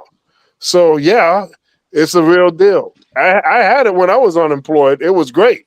It covered everything, and I didn't pay a damn thing. And I got the best type of health care. I've paid for health care most of all my life, and I've never had that kind of health care. It's not funny. It's a real thing. So we jeopardize having that because people were talking about death panels in 2010. We were talking about death panels, which was not a thing. And in the process, we lost the ability as a country to have American workers covered for health insurance. And the party that was opposing that was the party that your guy represents. So this is what I'm saying. Like, there's real issues going on out here, and we got half-witted people that don't even know what the score is in the game, and they're talking boisterously, not knowing how they're setting us all backwards. Nice. I do know with the town that I grew up in, they have a lot of Central Americans that started doing roofing, and I do know that a lot of them live under the same roof. There's a bunch. There's like six dudes living, under one roof, doing roofing and working hard. I've seen a lot of those immigrants work hard, and they're not all horrific people. I'll say that from my own experience. And you're never going to hear that being brought up in the media, Jeremy. Like just like when we had here in Florida, a whole bunch of hardworking immigrants that usually do construction, when the governor decided, there's illegal people coming here. Guess what they all decided to do? They decided to leave. It left an influx in our construction portion of the economy because they all left. Who was going to fill that void? Who was going to be able to do all that stuff now when they leave? That's something you're never going to hear. I agree. Media. And not only who gonna fill the void, who gonna fill the void at the rate that a lot of these contractors are paying some of these illegal people. Correct. So here's the thing, many years ago, the Italians used to do a lot of the masonry work, right? So now what's happening is the Italians, at least this is in the area, like I said, that I grew up in, because it was heavily Italian, Portuguese, Puerto Rican, and whites. And what happened is the Italians and the Portuguese would do the masonry work, and now those Italians, Portuguese are building, and they're employing like the Brazilians who had come in now in that town, and they're doing a lot of in that area, and they're doing a lot of the masonry work, and they do a lot. It's just what's happening is a different group of, from what I've seen from my area, a different group of immigrants will come in doing the same job because the others have prospered and have their own businesses. So now those are coming in and doing that work as far as it goes in the construction area, right? And then you're seeing a lot of like, um, you're seeing a lot of them do, landscape construction. They're doing carpentry. They're doing the roofing. They're doing, a lot of vast, a lot of them are doing like vanities and bathrooms remodeling. A lot of the immigrants are doing that. I had a buddy of mine. It's from Guatemala, and I met him at one of my old jobs, and they were underpaying him greatly. And I went to look for a different job because that job was just being jerks. And I said to him, "You want to come with me? You'll be able to make more money." And he was like, "Yeah." And so I took him over there.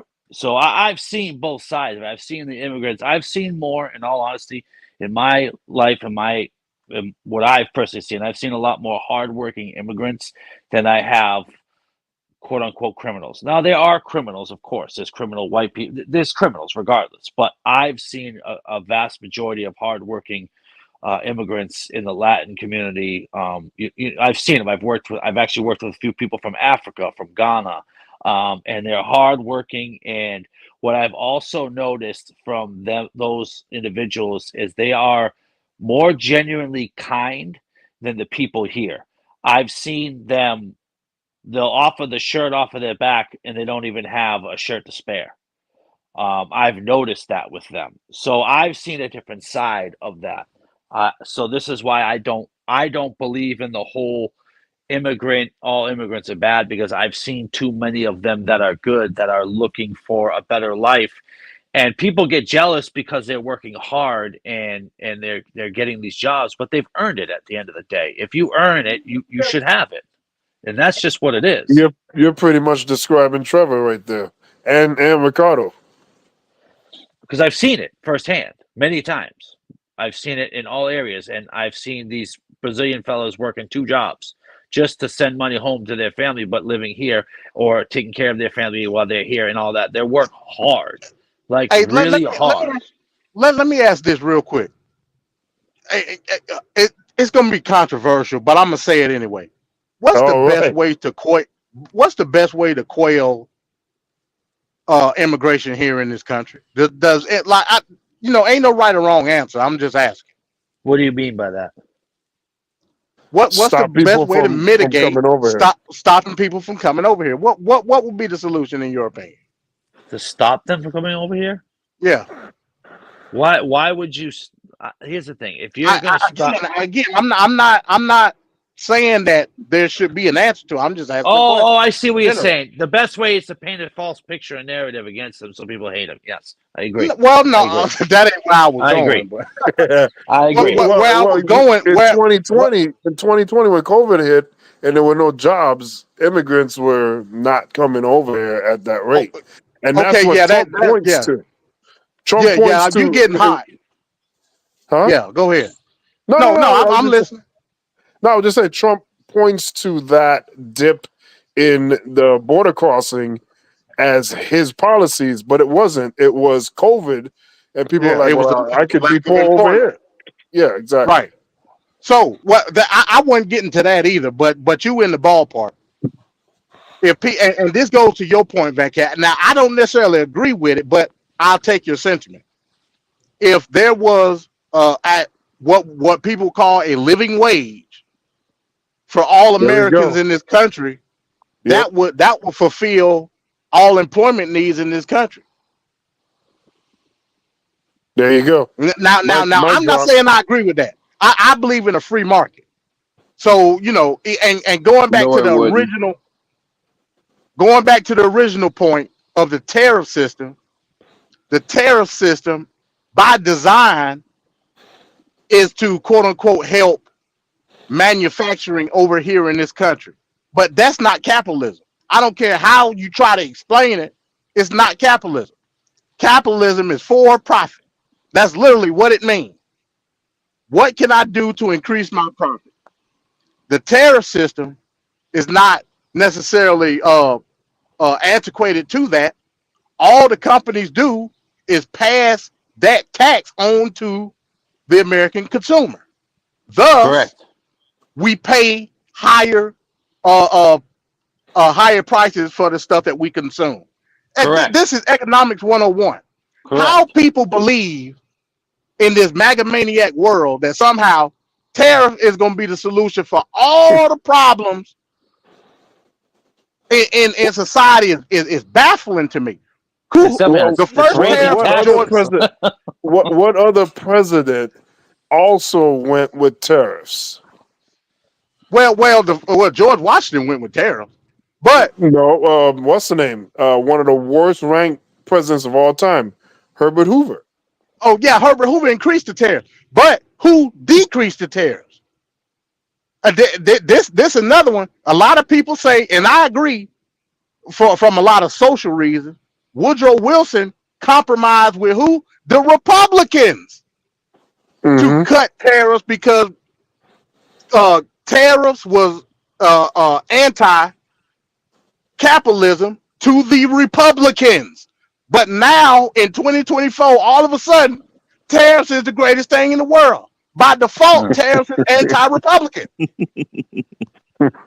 Makes sense. Like, what are we doing? Because why is it anti-Republican? Because it's anti-capitalism. Yep. Like what bizarro world are we living in? A very strange one, MD. A very strange one, indeed. Oh, Trevor, your thoughts? Yeah, hold up, MD, because I want to hear what Trevor said about when he disagreed. Yeah, because you say if you give everybody a livable wage, so now point out I don't agree with that. Point that out. No, I get what you're saying, but that wouldn't do anything because you still I'm gonna have to agree with Jeremy here. Is going to have to be like a teaching thing and a mindset thing to teach people to want to do hard work. With that livable wage comes I didn't say nothing about hard work. That's not necessarily true. No, hold on, because you can't. You again. This is where we say you can't. The guy working at McDonald's and the doctor can't make the same amount of money. You can't pay a man X amount of dollars for a basic type of job. You just can't do that. This isn't black but none of the jobs are basic though, Trevor. Yeah. When you look at a man's time and the amount of time and energy, effort they got to put into something, is not basic. I'm not equating livable wage to doctor money. Like, I'm not doing that at all. Listen to what I'm saying, because you talking about how we quell the immigration. Because the immigrants we know will work for minimal money because they want to, they'll do anything. We get it. But you're saying if you pay the citizens the money that you think is a livable wage, they'll do it, hence not needing the immigrants. I'm telling you that that's not true, because some of these jobs, they still will not do it. And that's the bottom line. I don't care what you pay somebody. They just won't do it. They won't do it because we live in a world where you got all these people, you got men that think that they shouldn't work hard, and it is insane. And I've seen I've seen it firsthand. No, I just want to say something real quick. So I don't agree with that 100%. The reason being because when you have people that are not incentivized to work, meaning I'm going to bust my tail, bust my body to make money, pennies on the dollar, that doesn't cover my full rent, doesn't cover my water, light.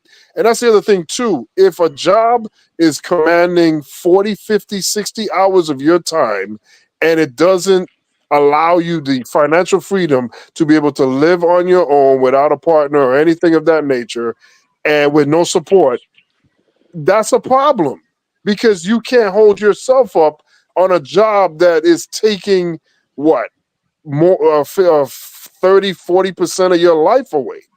So you're working hard. I'm gonna come off so bad here. But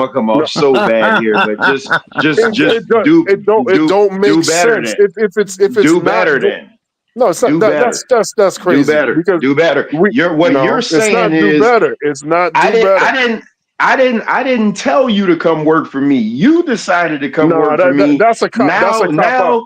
Now you want me to pay you all this money that you think you owe, that you think you deserve. No, it's simple mathematics. Right. If there's yes, there is. There's research done that they added up the lowest rent in the lowest part of the cities in different areas. They added up basic things, not cars, not clothes, not nothing, not even food. They just added light bill, gas for your car, rent, the most basic stuff. They added it all up.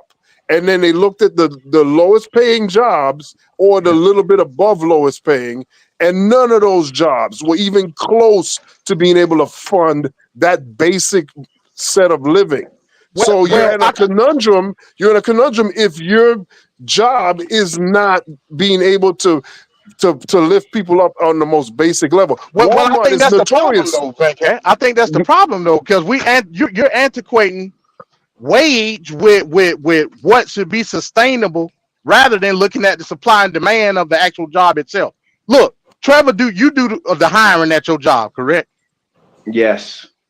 Okay, so 10 people come into your place looking for work, and you tell them how much that you're willing to pay or whatever, and all 10 of them say no, that ain't enough. What's ultimately gonna happen? Not by what you think. It does not happen. No, I'm not saying that. I'm saying the concept. What's gonna happen? It's all about everything is supply and demand. If nobody's willing to work for that $10 an hour, what's gonna happen, Trevor? Well, then we'll we'll eventually bump up the pay, but there you go. In my field, it's different in Florida because like I literally get guys a dime a dozen, like seriously. So it's kind of hard for that because it's a revolving door. I'm saying in theory. In theory, supply and demand. Yeah, but I get what you're saying. COVID proved that was not true. I'm not saying that it's not true, Venkat. I'm telling you what the theory said. I get that. I get that. And if people would understand that, if people would put more value in their work, a lot of this will alleviate itself. Like that's just a fact. That's why I thank God I'm in the industry like trucking, because I name my own price. Yeah, if I go somewhere to work, go ahead.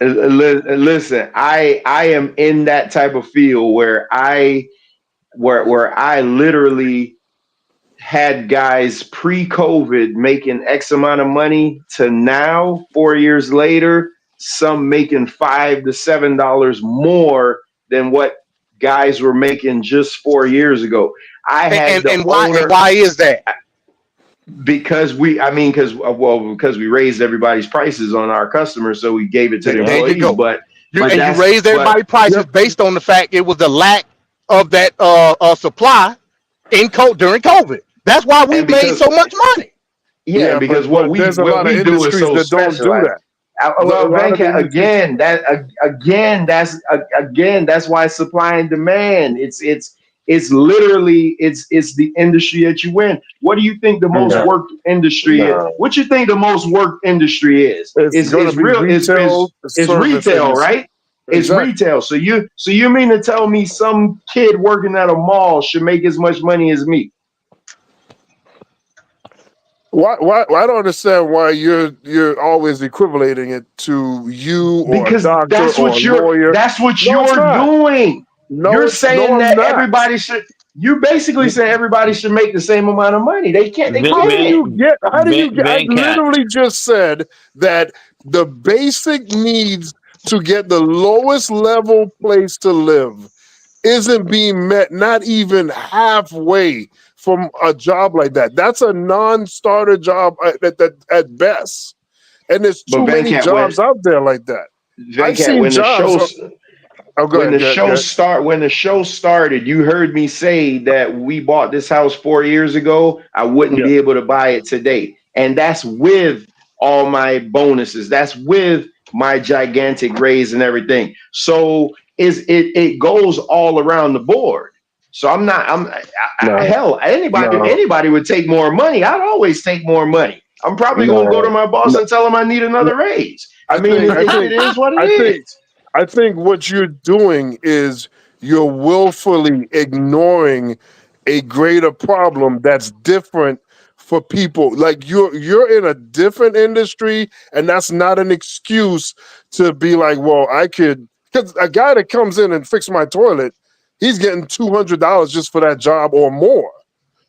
Some people don't even make $100 in a day. That's one job. He's going over. Go on YouTube. Go on YouTube and try to fix it yourself. No. what I'm saying is, like, you're giving those that keep wages low. Like it's a unified effort, especially in certain industries where they purposely cap or leave the rate to be lowered, so that if you go to this place, they're saying the same or around the same amount as the other place that's next to it and the other place, and so on and so forth. So they control the wage so it doesn't go that much higher. And when you are in a situation that is better, meaning you're getting paid more, you're often going to be able to have an experience where you're not faced with what retail industry or restaurant industries and whatnot are faced with. But they work long hours. They have to do a lot of physical labor and work. And you are looking at like, well, I make X amount of dollars. So you're putting the dollars as a justification that what you're doing is way more important or way more specialized, which is not true. Just to have a person physically do things is value. Because when an old person can't do it for themselves, that means a person that is able to do it should get paid more, but it doesn't happen. They have it in the way in the economy where they've tried to keep things lowered by unifiedly underpaying certain essential workers, because they know if those people get paid, what'll stop them from having that cost go up and up. And it's not in pace and in step with inflation.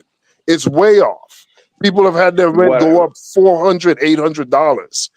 What I am saying, and because I'm not putting a importance on a job, but what I am saying, if somebody has to go to years of schooling and learn specialized trades and things like that, they absolutely should be able to demand more money than random Joe Blow coming off the street being a cashier.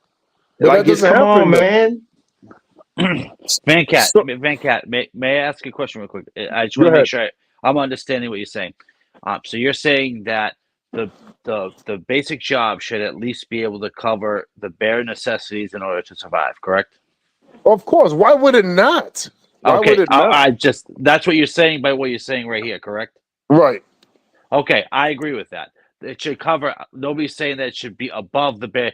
Van Cat, that's what I thought he was saying. Van Cat is saying that these minimum wages should still be able to have a roof over their head, lights, gas, food, and things like that. You know, their heating bills, in order to live with what they're working with, because they're working just as hard. So that's something that they deserve for their hard work. I understand what you're saying, and I agree, because I say the same thing. The increase in price cost does not match the minimum wage of these people. It doesn't at all. It's we're acting like as if these jobs that we're talking about, you're working 4-hour shifts or some nonsense like that. No, it's like 8, 9, 10, 12 hours. Yeah, 16. That's what I'm saying. And it's like, how do you justify that? So like now you've created a pathway to undervalue and lower pay people, and that's just ridiculous. That's absolutely ridiculous. And that's how they get it done every time. It's the same. It's the Nazi mentality, the Nazi soldier mentality. How do you make some people execute a heinous thing? By making some of them more privileged, right? Yep. Making them have better benefits, and then they can control the ones on the bottom, and that'll leave your hands free. So the big boss on top don't have to touch or do nothing. And you fall right into that. If the minimum wage issue is an issue for everybody, because if that minimum wage goes up, now the idea and the understanding of what people are worth and what people are paid has to go up. When a person that's making $13 an hour goes up to $20 an hour and you are making 25, that doesn't mean, oh, I stay at 25. No, you would have to get updated as well and adjusted up as well. But like this idea that like, oh, I'm in a better position than these other people behind me over here, so I'm good right now. It can't be a problem only when it's your problem. It's a problem way before it hit you. And if you enable these problems to fester and grow, when it does get to you, game over. It's too late. And that's the one-sided thing that annoys the hell out of me when people don't see it for what it is. Well, I work 13 hours a day and I'm a salaried employee, so those were extra time on the house. What I was going to say is Trump wants to reward those companies and make them richer with less taxes. So they're going to keep getting money and not paying more. So I mean, I guess in a roundabout way, because I think what you think I'm saying is not to give people money. What I'm saying is that there's a tier system to everything, and that's what I'm saying. I'm not going to undervalue what I do. I'm not going to undervalue certain jobs in the marketplace and then say, oh my goodness, the guy at your local gas station should be making just as much. That's ridiculous. That's absolutely ridiculous. Said just as That's much. not what he's saying. There's a big pay discrepancy between you and the guy in the gas station. If his mobility happens, I'm not hating on that. I'm actually clapping and bravoing that guy to go up. But I know that I should also be going up. Everyone is underpaid essentially, but I'm not going to be like, well, he needs to stay down to make my situation look good for me and my ego. That don't make no sense to me. What is federal minimum wage? Getting their money, huh? What is federal minimum wage now? Not enough. It's $7 and change. And the last time it moved up was gotta have gone up. No, it did not. States go up, but the federal doesn't. Bernie Sanders put $17 minimum wage on the agenda, but a lot of people are disassociated and disconnected, and it didn't go. Joe Biden had a $15 minimum wage, and he abandoned that like the plague once he got in a little rough spot. So that's something you should criticize Joe Biden on, because that what job actually pays that? What job $15? actually pays what jobs actually pay $7 an hour? Oh, there's a lot of them out there. Believe you me. There's a lot of them. I don't know where, because McDonald's here starts you at 16. So I don't know where you can get. That's generous. I don't know where you can get $7 an hour. You go to Mississippi, go to Alabama, go to these places. Right. Exactly. In Georgia, the state teenage work program start at minimum wage. Right. Let's put it this way: in Massachusetts, right? In order to rent, a 2-bedroom apartment. This would be from the highs of Boston to the lows of Western Massachusetts. The average for a 2-bedroom apartment is somewhere between $1,500 to $1,700 a month, right? And the minimum wage is $15 an hour. I said the average. Boston, it's like, to get a studio, it's like $2,000. Right. I said the average, the highs and the lows. So you go to Boston and you're looking, if you can't buy a house for less than 1 point something million. So you got all these people that can't afford a house. So what now happens? Everybody's renting. And now there's less and less places to rent. Why? Because there's corporations buying up properties. And then they're putting it back out on the market at way inflated prices. Correct. Yeah. And it creates a desperation. Those contractors are also getting a tax cut based off opportunity zone. Correct.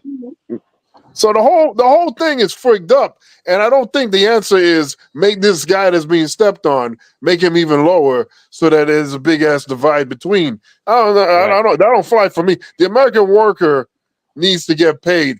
If you look at the statistics with as far as productivity and wages are stagnated for over 30 to 40 years. It hasn't really moved much. Yep. But that productivity is out the roof. Bernie Sanders came with that 32-hour work week and same pay. That is something that is real. Every company has some sort of computer software system, some sort of mechanical machine, some sort of advancement that they didn't have 20, 30 years ago that makes the job more productive. Well, with that incline, how come the CEO is the only one that benefits from that monetarily?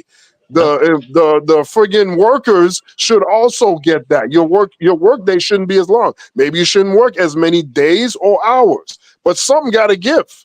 And why the hell in this country you're getting 2 weeks vacation? You know, these other bastards are getting four to six weeks or more. I mean, come on, man. Months. Also, Months. Vancat, when you stop and think about it too, with the what was I going to say about you were talking about the if you take away these people that are quote unquote not qualified and not good jobs, who's going to do them jobs for you? Exactly. And the sick thing about this country is how many people are on the sidelines right now, homeless, on the sidelines. All these workers that you want, they were here. They are here right now. They're on the bushes, they're on the bridges. You're wasting people, you're wasting talent, you're wasting everything you could have had. Pay the damn minimum, the livable wage, and get the hell on.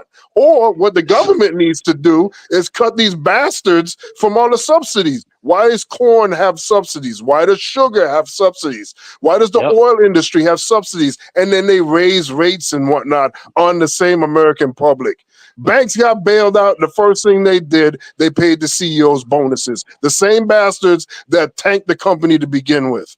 I'm saying you got to start looking at life differently. It's rich versus poor. Vancat, I agree with you 100%. Hold on, because I gotta get out of here. It's 10 o'clock. But listen to this. I don't disagree with you, but to the point that even got us here was who wants to do the jobs. I gotta figure out a way to say this incentivize the job. If it's undesirable, hold on. I told you, I'm trying to get out of here. Go ahead. I had a guy come work for me that was homeless, been homeless forever. So making no money. We paid him way over what was fair, to a point where he was coming to work every day like, oh my God, I'm a ride out with you, and y'all gonna have to, make me leave out of here. Like, we were paying him so good. And the minute I brought some competition in to kind of just, because that's what I do sometimes. I bring people in to see who's going to be a better fit for me. I'm like an NFL coach. He start getting in his feelings and just start doing terrible on the job. So that had nothing to do with money. That was just a poor mindset of his, because he was in love. He was in love with the money. Oh, he was over the moon with the money. But the minute you make the environment a little bit uncomfortable, and that was my initial point. These guys coming into our company now are starting at way more than what I came in 21 years ago starting at. Like, when I look at what they're making now compared to what I was making then, I'm like, my God, that's crazy. But when you adjusted for inflation, you were better back then. I get that, but I came in with so much experience. We're literally taking guys now. Hey, you want to make X amount of money? Just come in and fill this application out. That's what we did. 1 week we had like 100 guys come in for one position, and we just hired them all and was like, hey, best man's gonna win. That's kind of what we do, and it's just like you weed them out that way. So you got some people, and I'm gonna tell you something. It's very funny. Is the immigrants that last, and I'm not even talking about black immigrants. I'm just talking about immigrants. Period. Is the immigrants from all over that come in with the best work ethic? Is the immigrants that come in and they get their work done? They keep their areas clean. Is the entitled ass Americans that's like, oh man, I could work subpar because I'm just this guy. I could work subpar, but you know what? This Jamaican is going to put your ass out the door, and that's what it is. I value work ethic. That's what I value. I value work ethic, and we will pay. I have written letters to get guys like listen. We pay a guy right now what you should be paying somebody with 15 years experience. He has 2 years experience, and we're paying him that type of money because I went to the ownership and said, hey, I want this guy on my team. This guy is the man. I'll put my name on it, and that's that. So the money is out there. We'll give you the money, but you got to show, you got to come in and do the work. You can't come in there and half-ass and think I'm gonna go to any superior and be like, hey, let's break these guys off. No, I just tell my bosses, hey, just give me that money. I'll do it myself. And that's how it is. So you call me what you want, but it is what it is. No, I get that. I get that. Good point there, Trevor. I get that. I don't totally disagree with it either. I don't. No, you should be rewarded for the work that you do, Trevor. We definitely agree on that. The fact of the matter is that just a bare minimum person should be able to have livable wages. We're not talking about astronomical numbers where he's buying a Bentley or that's ridiculous. We're just talking about the bare necessities to live off of. They should make regardless. But it also seems, Trevor, like your company and you seem to value people more so than in other places I've seen in other industries. So it's not really a fair assessment, because I'm really talking about the pieces of trash that I've seen throughout my life that they don't value any workers or anything, and there's no idea of like promotion, or when you do get a promotion, it's very little financially. We just had some people get promoted. I'm just gonna tell you, it's not even worth the promotion, I don't think. But and that's the thing. See, so on your end, in your world, it's different. Hard work and blah blah blah. You show promise, you get more. Over in places I've seen people work really great. And they're just disregarded. More so, I've seen people get promoted as far as like having a connection or a friendship or clicking with someone that they like or know. And that's what I've seen. Those people get rewarded. So, I'm seeing it too in the union. Yep. I've seen it. You'll bust your ass for 3 months on the project and get laid off like you getting thrown away in trash can. Yeah. That's my union spot. Hey fellas, I'm about to get out of here, man. I gotta go to bed, but man, fantastic show, man. I love the back and forth setting. I love this. But hey, man, y'all make sure and tune in to Tape This Politics next Tuesday, because you really gonna get me fired up next Tuesday, because I'm coming to bust heads. Well, business picked up. Business picked up when Trevor was on the panel, and we had Mike on the panel. So great discussions all around, all the way through. Of course, you got Ricardo, MD always, and of course the technician, the lightning rod, Jeremy. Because when Jeremy gets on some of these subjects, boy, he get everybody lit up. Hey, Jeremy, you notice nobody cussed you out on this panel. Oh, I know, Trevor. Listen, I'll say it more over. I'll say it again. I was talking to a gentleman, in the church, and I said the same thing. I say, it's funny. I get treated better by people who may not have the same um, belief as me. I get treated with more respect than somebody who's supposed to be a so-called Christian. So, I say that moreover, and I greatly appreciate each one of you guys. You guys are solid dudes, and I really thank you guys for just welcoming me in. It's definitely appreciated, and I'm thankful for it. Yeah, man, we love We're having you, glad to man. have you on here. Yeah. Yeah, see, Yeah, so we equal opportunity, boy. We fill our quota. yeah, we got that DEI hire, that DEI on the straight talk. Oh my goodness. Trevor, are you All right, fellas. debating tomorrow? No. We got a debate next Thursday, but me and Stacy gonna push our debate back because he wants to teach something first.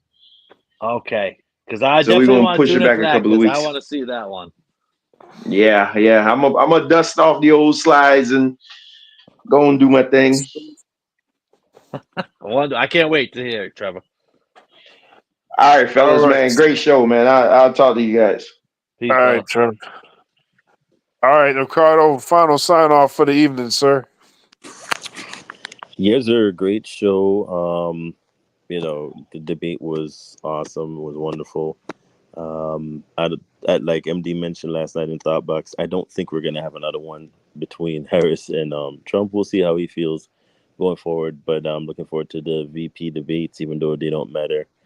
They're very non-matter people at this point. But great show. Looking forward to next week's show because it's long overdue again, and it ties into the presidential race, and race seems to be another talking point that we can't seem to go around because there's multiple shades of black and blackity black and everything else. So we'll see what happens. But great seeing everybody on the panel on the show, including Mears and Jeremy. Great to see you back on the show. It's always good to hear everybody's different viewpoints, and this is what we mean, where we can all have different political, I guess would be atonement or views. But at the end of the day, we're respectful. We don't have to be in this hateful rhetoric thing that I see with, the right and the left. It's just politics, people. Don't get so tied up into it. But all in all, great show, and looking forward to next week. I believe you, but my Tommy gun don't. Johnny!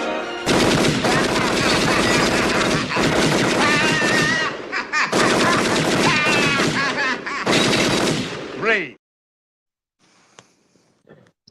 All right, Jeremy, final sign off, sir. Oh, Jeremy gone. Oh, there you go. Back on, Jeremy. Yeah. Sorry, I got kicked out for some. I don't know. Me out. Just booted All me right, out. final sign off, sir.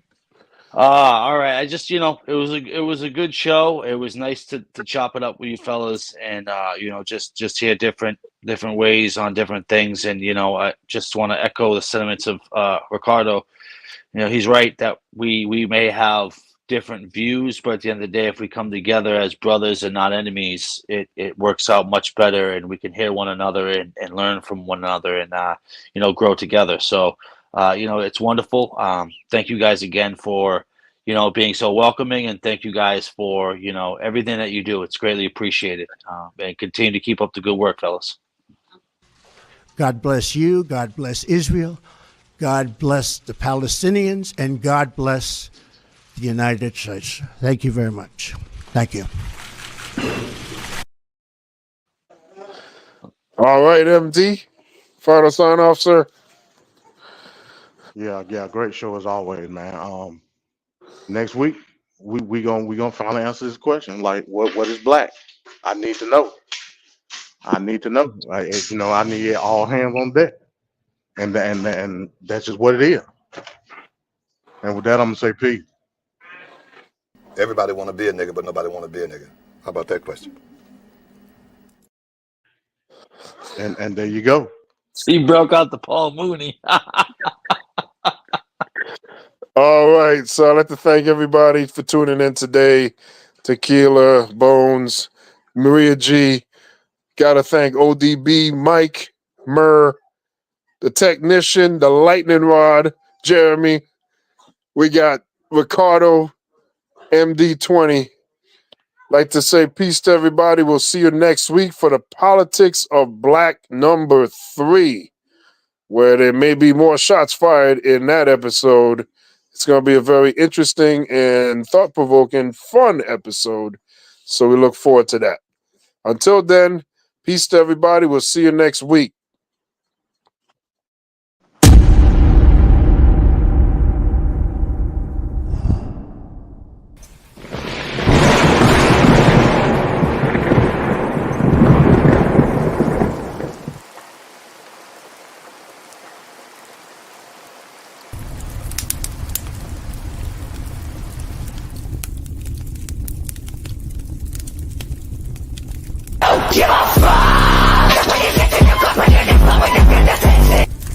She just said a terrible thing. You know what she said? Shout it out, because I don't want to. Okay, you're not allowed to say, and I never expect to hear that from you again. She said, I never expect to hear that from you again. She said he's. That's terrible. Terrible.